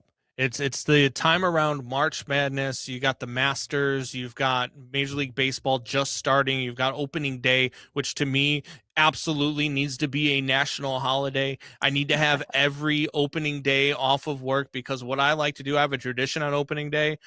I don't take my birthday off, which is in March. I take opening day off because from noon until midnight, all I do is watch baseball. From the first pitch to the last pitch, I go and I get hot dogs. I go and I get nachos, stuff to make nachos at home. And I just have myself a day at the ballpark at home. That's what I do. So add that in and add March Madness, add that tournament into it, add the Masters, which I love golf as well, which, a lot of people don't agree with, but I do. I love golf. I love watching that game quite a bit. And then you've got, if you're a NASCAR fan, you've also got, obviously Daytona, you've got, the Indy 500 coming up. You've got all sorts of things there. There's just so much. And then the NFL draft in April, which really starts to kick off the new league season. You've got free agency in the NFL draft during that time period. For me, that's the best sports period ever. Grant in the chat is just roasting you. He said you're a sicko, which yes. You are a sicko. Taking off opening day, making yourself nachos and popcorn and hot dogs to sit on your own couch. That is that's special behavior right there, Brandon. That is dedication for the start of Major League Baseball season. But I agree with you. We are entering the best part of the sports calendar. It does not get any better than March Madness, especially the opening weekend of March Madness. That's when I like to take off. Won't be taking that off this year. Working Sundays here. We have, I think we have games Sundays, Thursday, Friday, Saturday, Sunday, right? Yeah, opening weekend. But that's the best time. You sit on the couch, you get all your TVs fired up, all the laptops, computer screens you can. Put them in the living room and watch all those games unravel at once. That's the best time of the year. And then, like you mentioned earlier, yes, NHL playoffs are great. I don't watch a ton of regular season hockey in terms of being locked in on a nightly basis. I pay attention to it, but as soon as the NHL playoffs start, yeah, I'm locked in there. NBA playoffs, that's a little bit, both of those a little bit later on in the spring. You mentioned the Masters. That's a great time there. So yeah, this is the best time of the sports calendar that we are entering right now. March, April, with March Madness coming up, the tournament. I agree with you. And we're actually in agreement on a lot of things is that, yes, October, number 2, March and April, number 1. Then I think we agreed on number 4 of just kind of the what was it? Oh, the December-ish period where, you have some rivalry games in college football. Playoffs in NFL are just kind of starting to hit, but not an overwhelmingly awesome time. That segment for you brought to you by Progressive Commercial Insurance. Progressive Commercial Insurance protects small businesses with affordable coverage options. Get a quote today at progressive.com. When we come back, we'll continue talking a little. Well, maybe, you know what, Brandon? We're going to talk some baseball, Major League Baseball here at the top of the hour, so 20 minutes from now. And that's going to, incorporate some World Baseball Classic. But maybe we'll get your thoughts on the upcoming baseball season on the other side. Stick with us. This is BetMGM Game Day on Westwood One Sports. BetMGM Game Day. Make it legendary on Westwood One Sports.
expert opinions. This is BetMGM Game Day on Westwood One Sports. Just talked about our favorite times of the year in terms of the best time for sports. And Brandon Combs and I, Kate Constable, here with you on BetMGM Game Day, decided that we are entering the best time of the calendar year for sports with March Madness, with the Masters coming up, golf in full swing. And over at BetMGM right now, players will receive a golf odds boost token. You can use the token at any golf wager, so your bet slip, and activate the token. If you win your bet that was made with the odds boost token, you will receive extra winnings in unrestricted bonus dollars. So a little bonus over there if you are someone who is interested in betting golf right now at BetMGM. We have some action on the hardwood going on right now in the NBA. The Spurs and Knicks playing a matinee game at the Garden. Right now, the Knicks, they're up big at 71-58 on the Spurs. In the third quarter, about 4 minutes left. We talked earlier on in the show about the Spurs and their ceiling this year. Brandon and I both think that they could be a finals team. And maybe Victor Wembanyama can get his first championship ring this season based on how well the Spurs have been playing up until this point. I mean, they're only, down 11 in the NBA is nothing, especially in the third quarter. So could they come back and beat this Knicks team? Certainly a possibility. They were 1.5 point favorites to begin this game. But Brandon, we didn't really discuss things from a Knicks perspective at all. The Knicks, I mean, by and large, are having a good season. They are but they are near the top of the Eastern Conference standings, in third right now, 7 games back from the Pistons, who are in first place, 2.5 games back from the Boston Celtics in second place. But it still feels like, despite the success that they've had this year, that the Knicks are a second round team, maybe an Eastern Conference Finals team, but not a team that I see getting to the finals to potentially face the team that they're facing right now in the San Antonio Spurs. Yeah, look, I need the Spurs to come back and win this one. Otherwise, my day tomorrow on BetMGM tonight with Pat Boyle is going to be unbearable. The way that he loves his Knicks and the way that I've been talking up the San Antonio Spurs, he will absolutely use that against me. But this Knicks team, I just don't believe in them fully, right? Like I'm like you, Kate, where I just can't get there because they're so inconsistent. They struggled in that game against the Cavaliers a couple nights ago. They looked really good against the Milwaukee Bucks and, of course, against the Chicago Bulls. And then they pull out that win against the Rockets. And that Bulls team, they actually struggled. They almost lost that game to the Bulls, by the way, the night after that they beat the Nuggets and coming back against, or the Rockets and coming back against the Rockets. But they lose that game to the Pistons prior to that, the way that they did. So they're just so hot and cold. I just don't know that I could trust them to put together a 7-game series, a complete 7-game series against some of the top teams in the East, like the Pistons or like the even, I know Grant, and I always hate agreeing with Grant, but I know Grant talked about the Raptors. They're a team that could absolutely get the Knicks. And so, I look at this Knicks team and I just don't know what to make of them, and I just can't trust them come playoff time in a 7-game series. They are currently 17-1 to win the finals, 4-1 to win the East right now. You talk about how they match up against the top teams in the East in terms of the Pistons and the Celtics, and they've lost all 3 games to the Pistons this year. A couple of those not even close. A 121-90 loss, 118-80 loss, 126-111 loss. Like, those have not even been close or competitive whatsoever. And then you look at the Boston Celtics, and yes, they have beaten the Celtics twice this season, lost to them once. But again, if Jason Tatum comes back, that's a different Celtics team. And I'm not sure you're getting past the Celtics in a 7-game series. So it's the Knicks are so interesting because you fire Tom Thibodeau after last year because you couldn't make it to the finals. You made it to the Eastern Conference Finals, but couldn't quite get there, and that wasn't good enough. So now you bring in Mike Brown, and he's done a fine job this year. Clearly has the Knicks positioned well in the East right now. But is he going to be able to get them over the hump? And the answer, the consensus among us two right now is no. And that's in what has been I feel like this is the quote of the year for the Eastern Conference, is a wide open Eastern Conference, right? Like, how many times have we said that? And wait until the Eastern Conference kind of is back on the up and up, maybe next season, maybe the year after. Like, this Knicks team, this current iteration, and their roster is going to change as well. But like, I don't see them being a team that is a finals team at all in the near future. Yeah, and they need a lot of things to go right? Like, they need Cat to be at the top of his game every single game of every single series that they play in the playoffs. And, you know, I just don't. And Jalen Brunson, to me, is one of the better guards in the league. I think he's a top 3 guard in the league right now. I like Jalen Brunson a lot, but it's just what's around him. You know what I mean? Like, you need so many things to go right. You need Mikal Bridges to be that big number 2, and you need Cat to be at the top of his game, and you need, you're going to need a lot of points off the bench. You're going to need guys to step up. There's just too much need there for a team that I don't know that they're as deep as the Detroit Pistons. I don't know that they're necessarily as deep as like we said, the Toronto Raptors or the Cleveland Cavaliers. They're definitely not as deep as the Boston Celtics. So, do I trust them, even though the way they handled Boston last year? When Boston, by the way, they handled them all season long until that playoff series. So it's a matter of what are you going to see come playoff time? Can the Knicks flip that switch? I wouldn't put my money on them flipping that switch. There's no way that I'm taking them at what do you say, plus 1,700 to win the finals, or even plus 400 to even win the East. There's not enough there. Right now, you're looking at Cat, who has 9 points with 3 minutes to go in the third quarter. That's not going to get it done. OG Anunoby, 9 points. Like, you have right now, Mikal Bridges is playing well. 18 points on 7 to 10, shooting 4 or 6 from deep in this game. So this is one of those games that Mikal Bridges has been phenomenal in. But you need that consistently, and you can't necessarily count on that consistently from Mikal Bridges.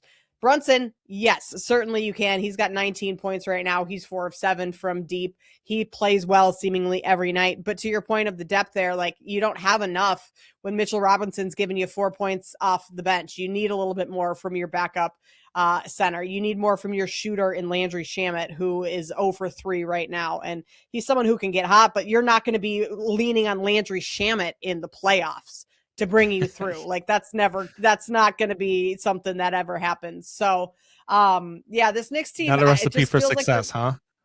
No, it's not. And hey, I've watched Landry Shamet can get hot. He can go off at times, but those games are not like, he is not your go-to guy that you're going to be looking towards, which is why he's kind of been a journeyman and bopped around the NBA over the last several seasons. The Knicks, my mind, maybe they make a deep run, and deep being Eastern Conference Finals, probably their very, very ceiling, but I see them getting knocked out in the second round, and having to reevaluate their roster once again this off season.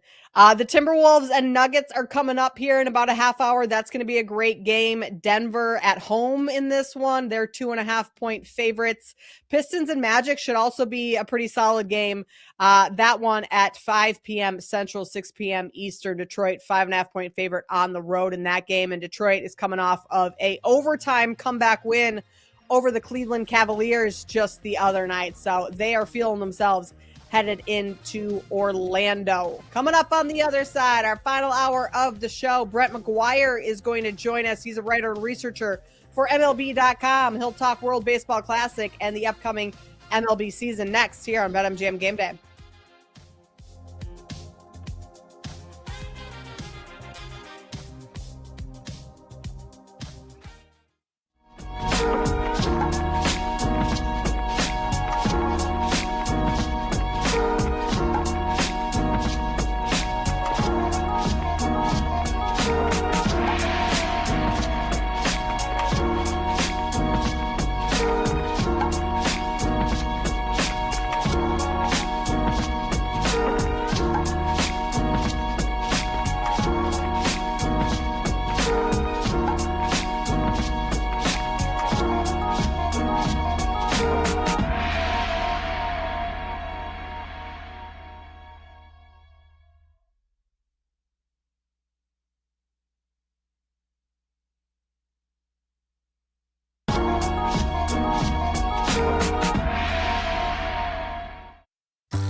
From kickoff to cash out, your weekend sports destination is BetMGM Gameday on Westwood One Sports.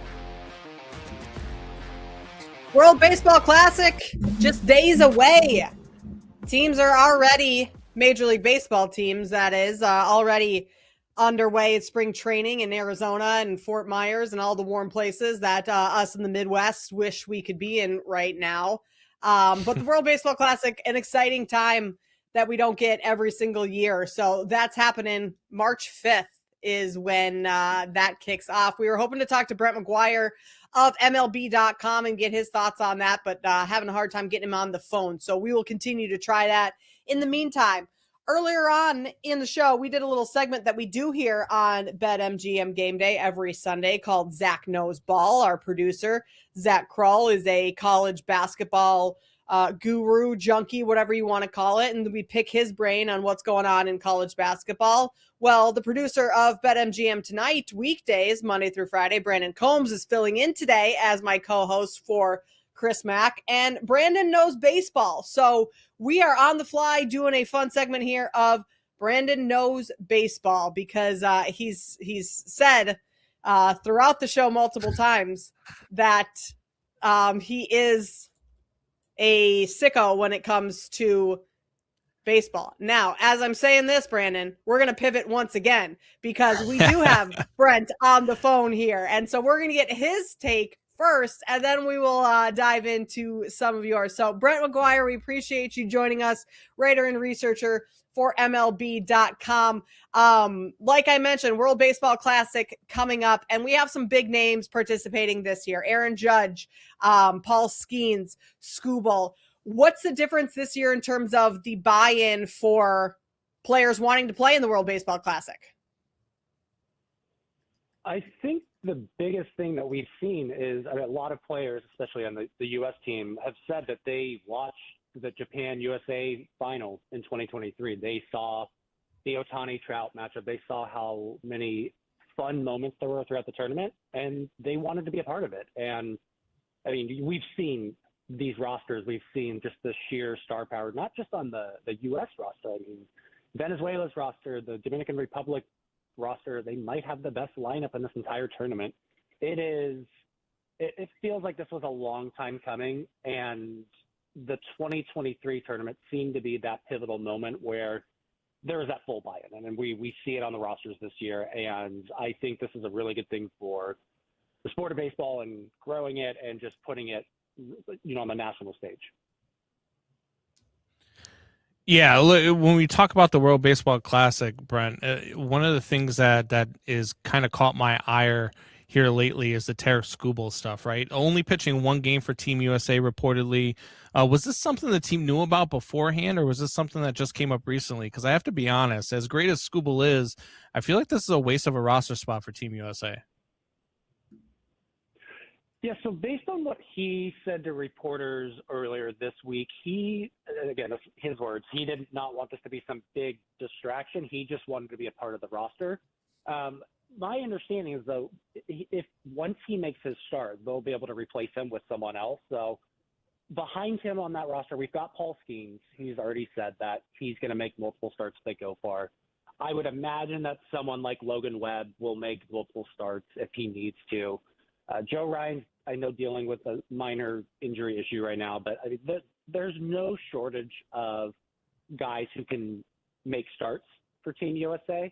And I think the other part of this situation is a lot of these guys are still trying to gear up for the regular season. So especially in the case of Skubal, impending free agent, I mean, there is a chance that he breaks the record for the largest contract ever given out to a starting pitcher.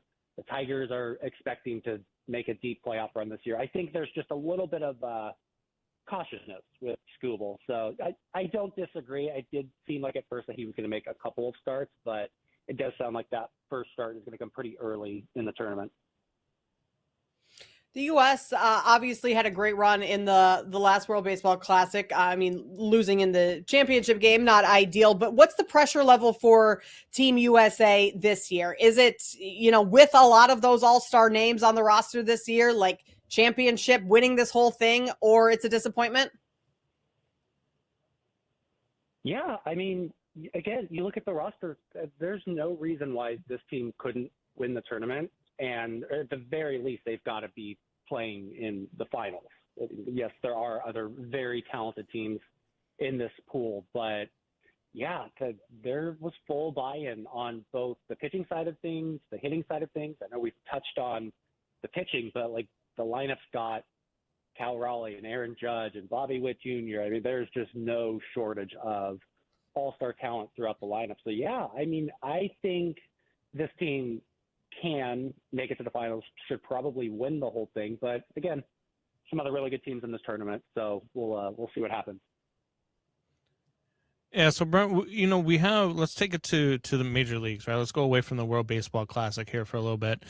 We have the CBA talks, and of course, all of the things going on with the MLBPA, and I've said and Tony Clark, obviously, I've said for a few years that I love this game, but there needs to be a cap and a floor, and it will create more parity.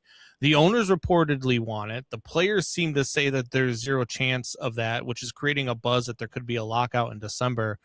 Do you think, like I do, about the cap and the floor? And as follow up to that, will we miss games in 2027? If so, how many do you think? It's a great question. I mean, it is that it's looming over this baseball season. Truthfully, I don't know at this point. It does seem like there's a pretty large gap between what the owners want, what the players want. I guess I would say the one good thing right now is that there's time for them to kind of work through these things. But yeah, I mean, I would imagine that there is going to be a pretty significant labor stoppage next off season. Whether that actually turns into missed games, I can't say for sure. There's a lot of time for things to change, but yeah, that's it's very much hanging over this season, and yeah, we'll see what happens.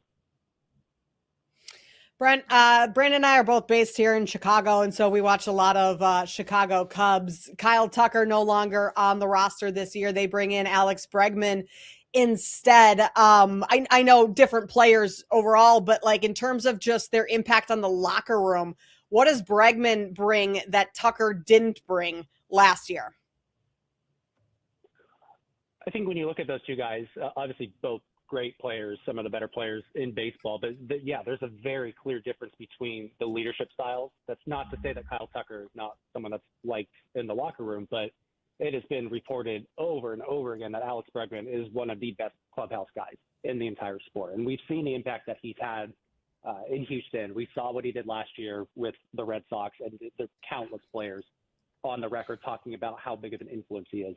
So for the Cubs, it's a huge addition. I mean, you can definitely make the argument that Kyle Tucker is the better player right now, but there are those intangible factors that they're very much important. And having someone like Alex Bregman who has played at the highest level, who has made it, one World Series, and this is a big addition for the Cubs. And I think it was one that made a lot of sense.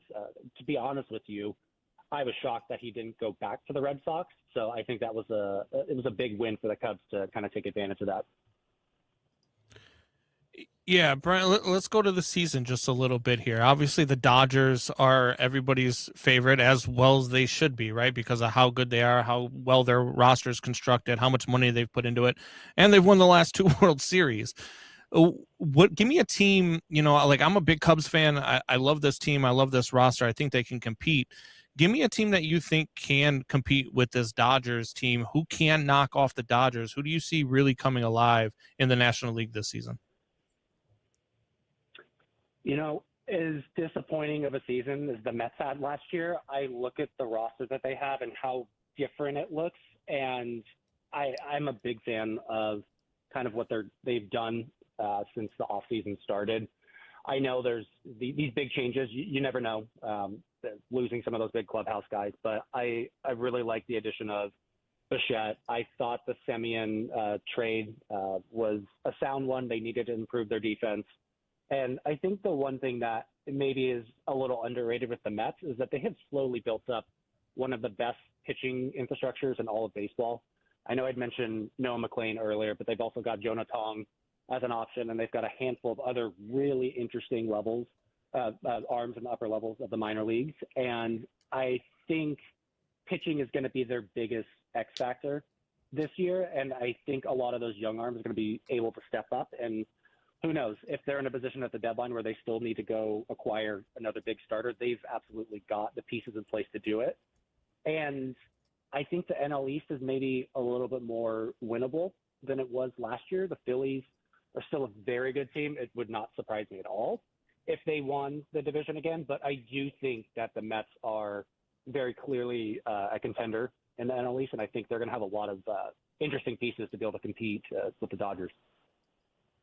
How about, Brent, over in the American League? I mean, the Yankees are the favorites right now to win it, not by a large margin whatsoever, but the Red Sox have some key offseason additions in, their pitching. Wilson Contreras coming over to play first base. What's a team maybe outside of the Yankees, and I only just, throw them out there because they are the quote unquote odds on favorite, but a team like the Red Sox, like the Tigers, like the Orioles, any of those that you think could come out on top?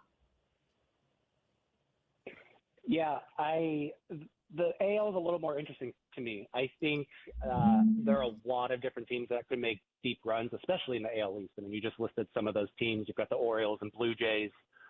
There are 4 teams in the AL East that I think could legitimately win that division. But if we're looking for a team that I think could actually really win it all this year, I'm looking at the Mariners. I know they were so close to making it to their first World Series last year, and that's a roster that it's got the star and talent. They've got depth on both sides of the ball. They've got some of the better prospects in all of baseball who are close to the major leagues. Cole Emerson, one of the top prospects in baseball, could very well make his impact this year. That's a team that I look at that they're very clearly in that win now scenario. I think if push comes to shove, they come to the deadline, they need to make another big addition like they did last year for Josh Naylor, Eugenio Suarez. I think they're going to do it. And yeah, that's just a team that I think is really good. I think they're in a division that they could easily win. And, the biggest thing for winning a World Series, first thing you got to do is make the playoffs. So I think the Mariners are in a really good spot. They were a very fun team to watch last year, so would not mind watching them make a deep run again this season. Brent, we appreciate you taking the time to join us. Thanks for all of the insight. Enjoy the rest of your weekend, and we'll talk to you down the road. Of course. Thank you, guys. That is Brent McGuire, writer and researcher for MLB.com. You can find him on X at BMags94. That is BMAGS 94 on X. Couple more minutes left in this segment. And so, I mean, we made this game up on the fly, but I like it. Brandon knows baseball is what we're calling this. So going off of what we just heard from Brandon, what stood out to you in terms of whether it's the CBA, whether it's something about the Dodgers, Mariners, the Cubs that kind of caught your eye? Yeah, the CBA answer was interesting to me, right? Because I've been talking about this for a few years now. At the end of this collective bargaining agreement, we could be missing. I think we're going to miss the entire 2027 season. I really do. I look at what the owners want, and the reports out there are like a $260 million cap and $140 million floor, which would force some of these garbage owners who don't spend money back into their club but collect money on the on the back end from other clubs that do spend money. The revenue sharing has to start being spent by teams like the Pittsburgh Pirates, by teams like the Cincinnati Reds, by teams like the Miami Marlins. And the cap, obviously, you start looking at what the Dodgers are doing and all of the things that they're doing with their contracts. It has to come to a head at some point. I think that you need it. And when you look at the numbers, there's $5.8 billion in payroll among all 30 teams. If you went with the projected 260, 140, that brings that down by $100 million. So the players do lose money there.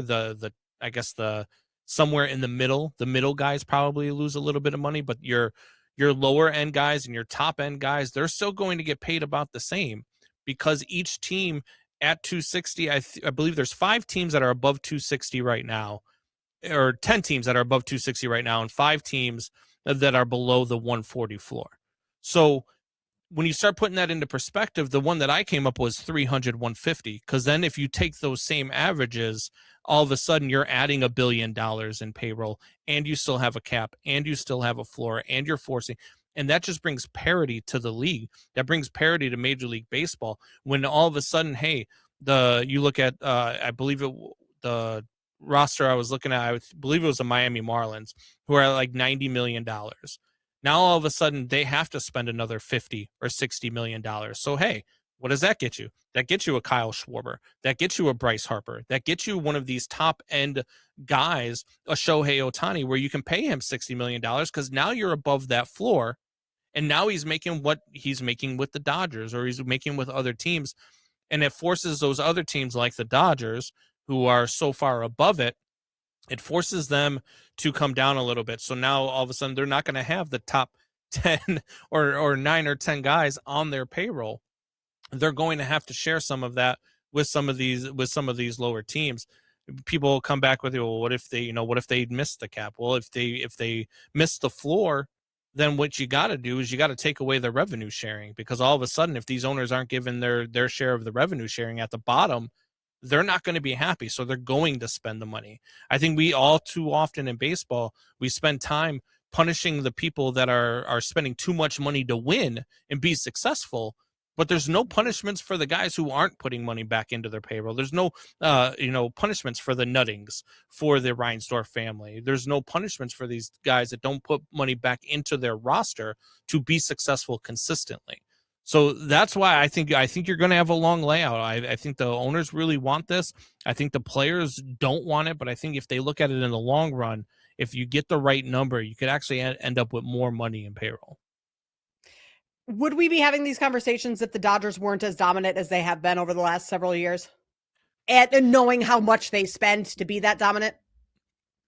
We would still be having these conversations because of how much money they're spending. I mean, even like just because you spend money, it doesn't necessarily mean you're going to win, right? There's been, as I just watched Alex Bregman hit a home run in a Cubs uniform right now. It's on my TV in the background. So there's no time where you can sit there and you can and say, oh, you spent this much money, so you're going to win. The Dodgers are dominant because of how they've constructed their roster, how deep they are. That's why the Dodgers are good. There have been plenty of times over the last 10, 15 years, like the Houston Astros, when they won in 2017, when they were really successful in winning the World Series. Yes, I understand the cheating and the banging of trash cans, but they were 17th in payroll. You know what I mean? So just because you spend money, it doesn't equate to wins. And so I think you'd still be having this conversation just because of the way the Dodgers are spending. And I applaud the Dodgers for spending this way. I wish the Cubs would spend this way. I wish every team in baseball would spend this way, because it creates better competition. It creates more. You want to be that team that beats the Dodgers now. And that's what I love about it. Yeah, I mean, certainly the Dodgers kind of get a lot of the flack for how much they're spending. But to your point of teams not spending enough, that's just as problematic as those that are maybe quote unquote overspending or spending too much. I would love to see the White Sox. I mean, you talk about the Cubs, but like the White Sox spend a little bit more. You mentioned Jerry Reinsdorf. He's not someone who's going to do that ever with the Bulls or the White Sox. And, NBA is different with the salary cap and all that jazz. But, I mean, let's hope baseball doesn't go away next year. We have no lockout. Looks like we may be on the brink of a lockout in the WNBA too. That's another league in negotiations right now. Good stuff though from Brandon on Brandon Knows Baseball, as well as Brent McGuire from MLB.com. He just joined us to give his thoughts on the World Baseball Classic and the upcoming season. Coming up next here, we finally got a hold of Brooks Kubena, who covers the Eagles for The Athletic. We'll talk to him next about this A.J. Brown stuff. Will he be in an Eagles uniform come fall? That's next here on BetMGM Game Day.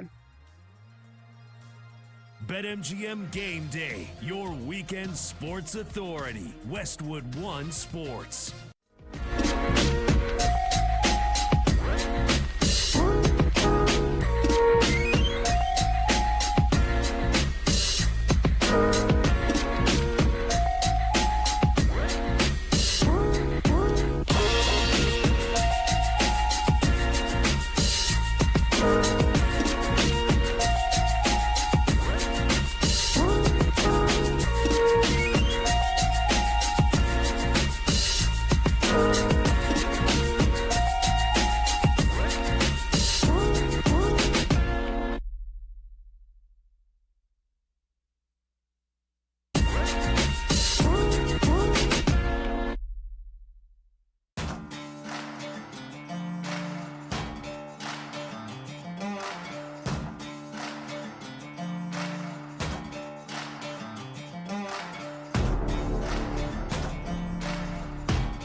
This is BetMGM Game Day on Westwood One Sports. Shotgun. Purdy takes the snap. Looking. Purdy steps up. Purdy delivers. End zone. Caught. Touchdown. McCaffrey. 49ers go in front. 49ers go in front, and they stay in front, knocking off the Philadelphia Eagles in this past postseason. Westwood One on the call there. We're going to dive into some Eagles talk here in just a second. Brent Cubana from The Athletic joins us here in just a moment. But I do just have to throw this out there. Ohio State on the verge of upsetting Penn State right now. Granted, Ohio State is at home, but Purdue, or not Penn State, rather, Purdue, I'm sorry. Purdue, number 8 team in college basketball right now. So just we'll keep our eye on that. We'll update you over the next 40 minutes here on the show of what that game looks like. But we will turn our attention to the NFL and the Eagles. This segment is sponsored by Progressive Commercial Insurance, protecting your business vehicles 24/7. See if you can save at progressive.com, progressivecommercial.com. That is. Brooks, we appreciate you joining us. Brooks Cubana from The Athletic joins us now. What airline do we need to yell at? Because I heard your flight got a little delayed. And let me know if, you need me to put out some mean tweets towards a specific airline for you. Oh, no, we'll hold off. It's all right. It just happens to be the past week of things that have just been stacked up a bit. But we're fine. I'm in between. I'm in St. Louis right now, and I've got some lounge access. So I have first world problems the most, so I don't have to worry about that at all. Yeah, first world problems is right when your flight gets delayed. That happens to all of us. But we're glad to have you on here talking about the Philadelphia Eagles. The A.J. Brown stuff has kind of been the major topic. Just simply put, do we see A.J. Brown in an Eagles uniform next year?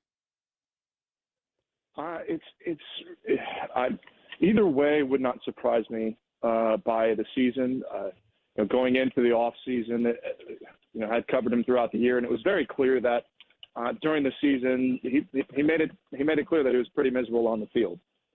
Going into the off season, it was my expectation, that there could be a trade with him, but the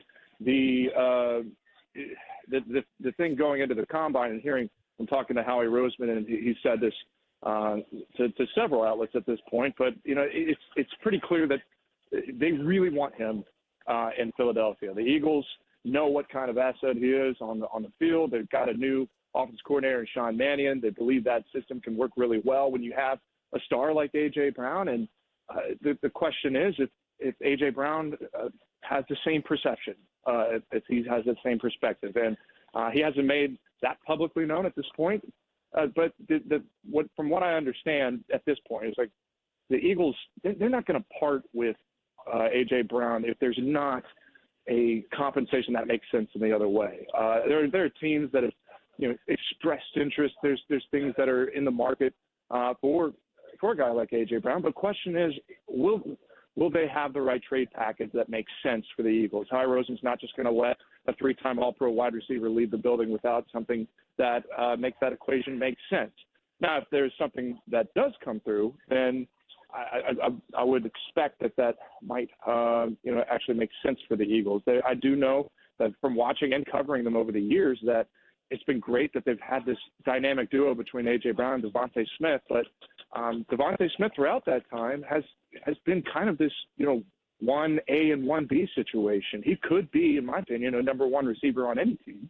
And it's my understanding that the Eagles think that he could be a high target per year person. So, all of that combined, it's really a situation where A.J. Brown has been unhappy in Philly in terms of the offense and his on-field play. And it's just about, whether that can match up to what a team gets their value out of. So that's going to continue throughout this offseason, until that becomes clear. But that's the way I understand it right now. Yeah, Brooks, a lot of the A.J. Brown talk has been really crazy over the last couple of months to me. When I watched this Eagles team this year, watching them from afar, One of the things that it looked like to me is that there's clearly a rift between maybe AJ and Nick Sirianni, or maybe AJ and Jalen Hurts. And if I'm choosing between the three talent-wise, I choose AJ. Am I way off base? Because it seemed to me that Sirianni maybe lost that locker room at some point last year. Well, I don't know if he lost the locker room. This is, I mean, the last 3 years. So, yeah, the Super Bowl in between, but there were two clear offensive systems that were regressing throughout the year. And winning solves a lot of things, and there's a dynamic in that locker room where, especially AJ, someone who is more open about how they feel emotionally on the field, and whether that's even talking it in the locker room, expressing their feelings than others. So, I mean, I don't think he lost the locker room. It's a question of whether this offensive system lives up to the expectation of the people in the building. They thought they had a Super Bowl caliber roster, and they're out in the first week of the playoffs with problems that had been around since week 4. So the question is in this overhaul of the system, when they bring Sean Mannion and all these other offensive coaches in, does it match up with and elevate and maximize the talent that they have? So you have not only A.J. Brown, but, Jalen Hurts and Saquon Barkley, an offensive line that's dealt with injuries, but still talent-wise, if it's all on the same field, is an envy in the NFL. A lot of people like to be on this problem. So it's just, to me, it's always been about trusting the system. If that comes through, then all of the things can work together. I mean, just in terms of A.J. Brown himself, like I talked to him for a long story in the middle of the season about what fulfills him. Last year, after the Super Bowl, he was pretty open and posted on Instagram that winning the Super Bowl didn't fulfill him like he thought it did. And he feels fulfilled whenever he is on the field, making catches, contributing to a game. And in the system last year, it just clearly wasn't the case. So it's, for him, that's the way that he's expressed that. So you see that frustration throughout the year. But if those things become aligned, that's a really, really powerful offense. A lot of the things that you start seeing spill out and speculation, that goes away. Brooks, I mean, without A.J. Brown, if that is the case next season, their offense could look very different. But how big of an impact is the offensive line coach in Jeff Stoutland not returning next year? Is that not being talked about enough in terms of how the offensive line, which is usually a big bright spot for Philly, could be affected? Yeah, I think it's a big deal, because you look at all the metrics of the run game last season, and it was nowhere close to where it needed to be. This is a team that's hung its hat on running the ball in the Sirianni era. They had never had, in terms of EPA, advanced metric, they've never had a negative in those terms. They did with this offense.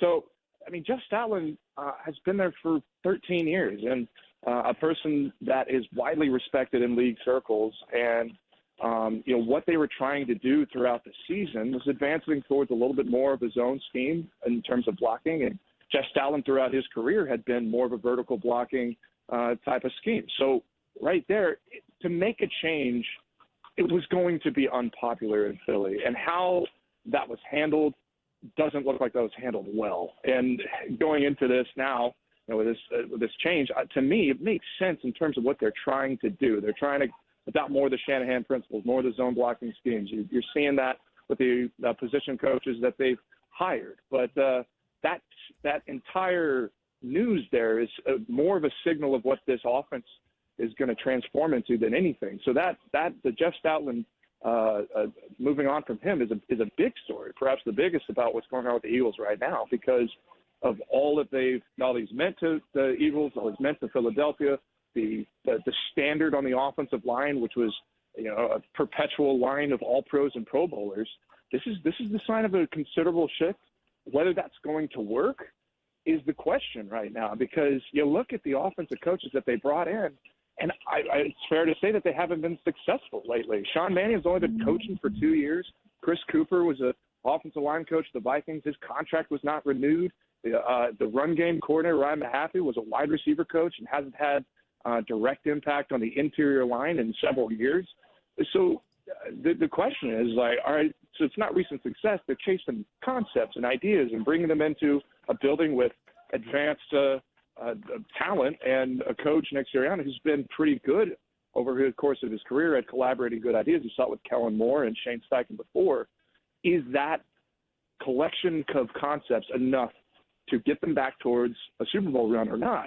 And if it doesn't, this is when we're starting to get to talk about what's at stake in 2026. You have a head coach who, is not involved in play calling and game planning on offense or defense, and his strength is supposed to be bringing these coaches together and manufacturing this kind of culture that produces wins. If all of this doesn't work this year, this could be a team that looks very different a year from now, regime-wise. So it's Jeff Stoutland, and moving on from him. To me, that's the biggest story that tells what's going on in Philly right now. Yeah, Brooks, we just had obviously the Combine wrapping up with a lot of talk about a lot of different things at the Combine. NFL.com has the Eagles' 5 biggest needs listed as edge, cornerback, tight end, offensive line, and safety. Do you agree or disagree? And what's the number one spot? If you had to take any of those, what's the number one that you want to see shirt up with the number 23 pick? Well, edge can be taken care of if they re-sign Jalen Phillips. His market's going to be high. That's an entire conversation. But if they don't, they really do only have 2 edge rushers on defense that have legitimate play in Jalix Hunt and Nolan Smith. And there's been injuries there. So that's a big one.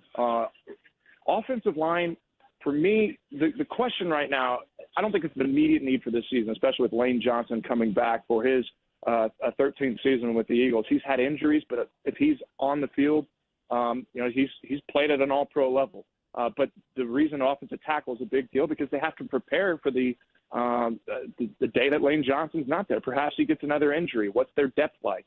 I asked Howie Roseman about that, and he said that they do need to address their depth. And you're seeing guys along the interior. They're starting center Cam Jurgens and the left guard Landon Dickerson. Both of those guys have been playing through pain, and Cam Jurgens went down to South America to get a treatment with stem cells on his back. Like, this is where it's reached. So they do need to address depth and be prepared for the worst if it comes to that. On the defensive side, yeah, I don't necessarily agree with the cornerback being a big need for the Eagles because Quinyon Mitchell is amazing. He had an all-pro season last year, and Cooper DeJean, an all-pro at nickel, and he can play corner, did play corner in base. And Vic Fangio, the defensive coordinator, did a really good job of masking the needs at the second cornerback spot. Adoree Jackson was their one-year a free agency signing last year and had regressed with the Giants to a point where he's basically subbing in different sub-packages. But he played throughout the year in a scheme where Quinyon Mitchell was traveling across the field, where Cooper DeJean was locking up a lot of things from the inside. They can make that CB2 spot work with low investments. That's been proven. So I don't think they need to go huge on that, although they do need to bring some depth in. Safety-wise, it depends on what happens with Reed Blankenship. He's been their starter for the last several years. He's going to hit free agency, probably is in the $10 to $15 million range. Not sure that the Eagles want to invest that much into that position considering the other needs they have. And Drew Makuba, their second-round pick last year, played well until he fractured his ankle. He'll be coming back. The expectation is that he would start. But behind that, if Reed Blankenship goes to another team and receives a market that's larger than the Eagles are accounting for, yes, safety becomes a big need for them because Sidney Brown, their third-round pick from 2023, dealt with the ACL tear. His rookie year came back and has not looked up to what he was as a rookie. And he lost the training camp battle to Drew Makuba and had some time on the field during the season. They had to go and find Marcus Epps, who was on their practice squad, and he eventually started in games toward the back of the year. So there's not really anybody proven there at the moment who could replace Reed Blankenship's departure. I think that's a big position of need. They'd probably do that in free agency, if not the draft. I think the others there are pretty fair. Well, Brooks, we appreciate the time. We appreciate all the insight. Thanks for being flexible here with us on the show today. Enjoy the rest of your weekend, and we will talk to you, I'm sure, as the season gets closer. Great, anytime. Oh, wait, I missed my flight. No, I'm kidding. That's a good one. That is Brooks Cubana. Appreciate you, Brooks. He is a writer for The Athletic, covers the Philadelphia Eagles, and clearly having some travel. No, we don't need to even say travel issues. He's just traveling today, and we appreciate him making the time in between all of his travels today to talk with us. We're going to wrap things up on the other side. We'll take a look at what's going on with the Purdue Boilermakers as they're about to drop another one to Ohio State. That's next. BetMGM Game Day with Brandon Combs and Kate Constable.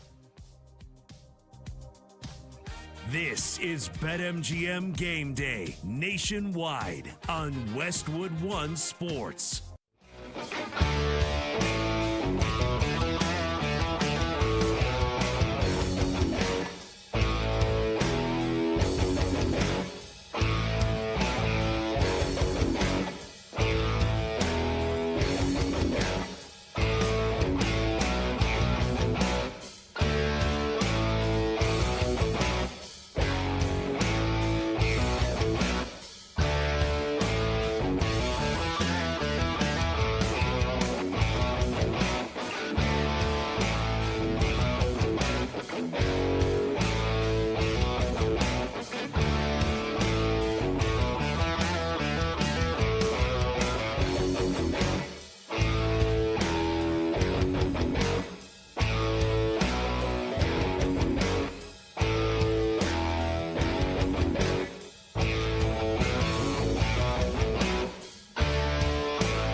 3 in this game?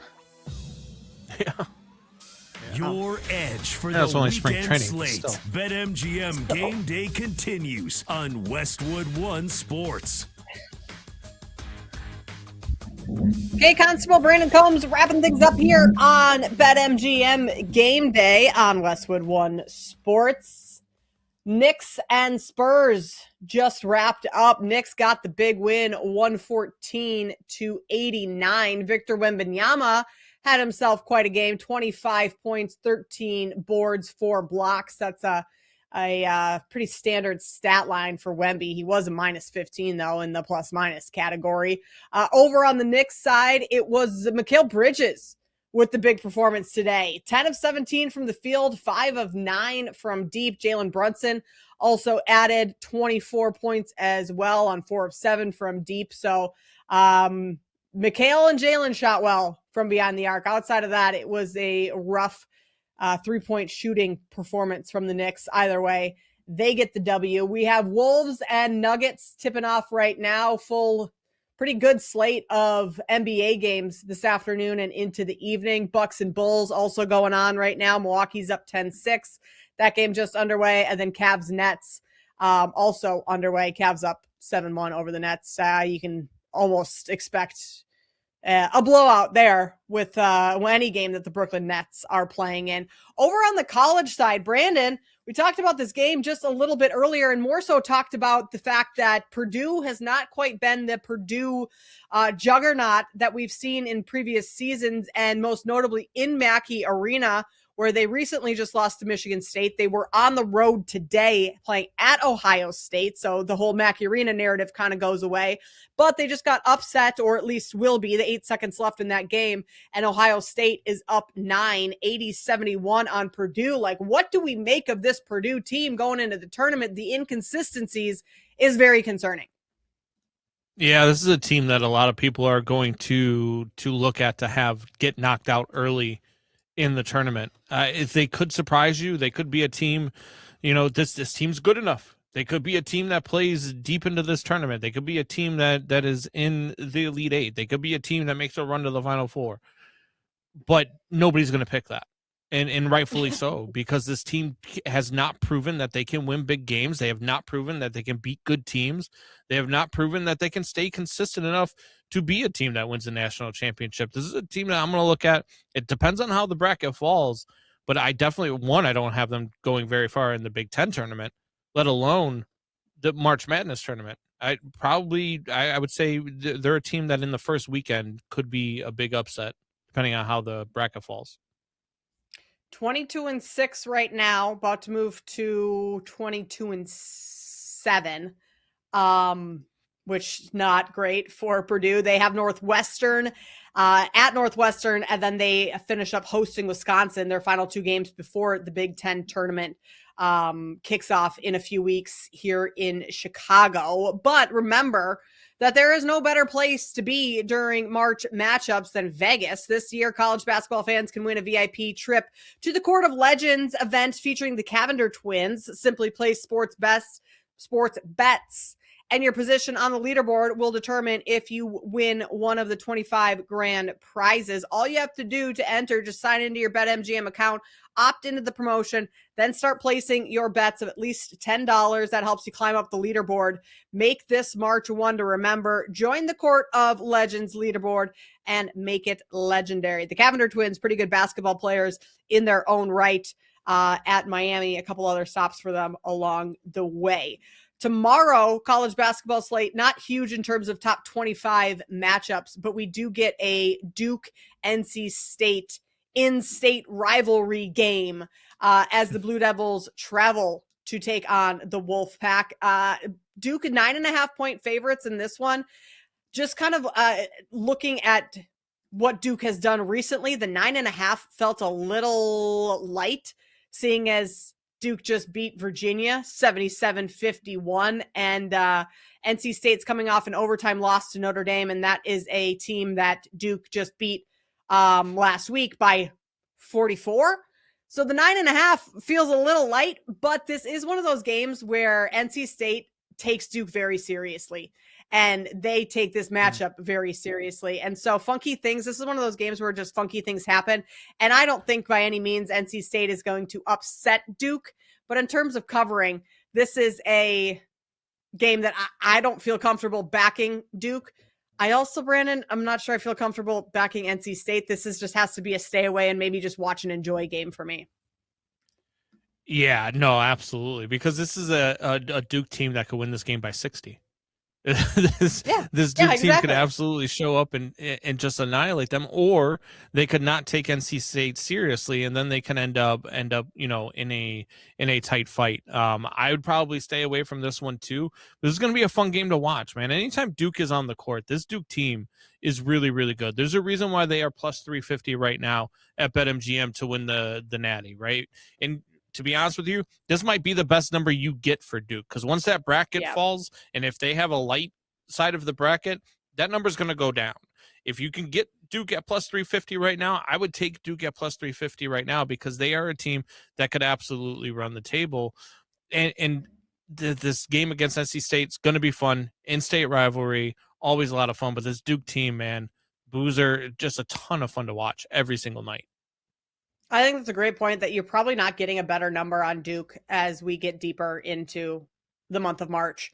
They're the number one seed in the ACC tournament. Not that, the outcome of the ACC tournament is going to move around. Like, I think even if they lose in the championship of the ACC tournament, they're still number one seed in March Madness. That's how good this Duke team has been this year. Carlos Boozer, he's been phenomenal, averaging 22.5 points this year. He's shooting almost 58% from the field on the season, which is pretty crazy. So Wooden Award winner, or Wooden Award watch list candidate for Carlos Boozer. Is this Duke team better than last year's Duke team with Cooper Flagg, with Con Knipple, who's leading the NBA in threes right now? Malawach, like, that was a pretty good team as well. Yeah, no, I mean, just phenomenal. When you're watching Con Knipple and what he's doing right now, and the way he's shooting the three, I mean, he's been phenomenal. Look, Duke's just one of those programs where they've always got, that program where they're going to be a tough out in March no matter what. I think that team was better than this team, which is why, look, plus 350 is probably the best number you're going to get on Duke. And I do believe they are a team that can win the national title. I'm just not so sure that they're a team that I'm going to pick when it comes down to it to win the nationals. I think last year's team was better. I think that this year has a lot more parity in it. I think there's a lot more teams that can contend in the tournament.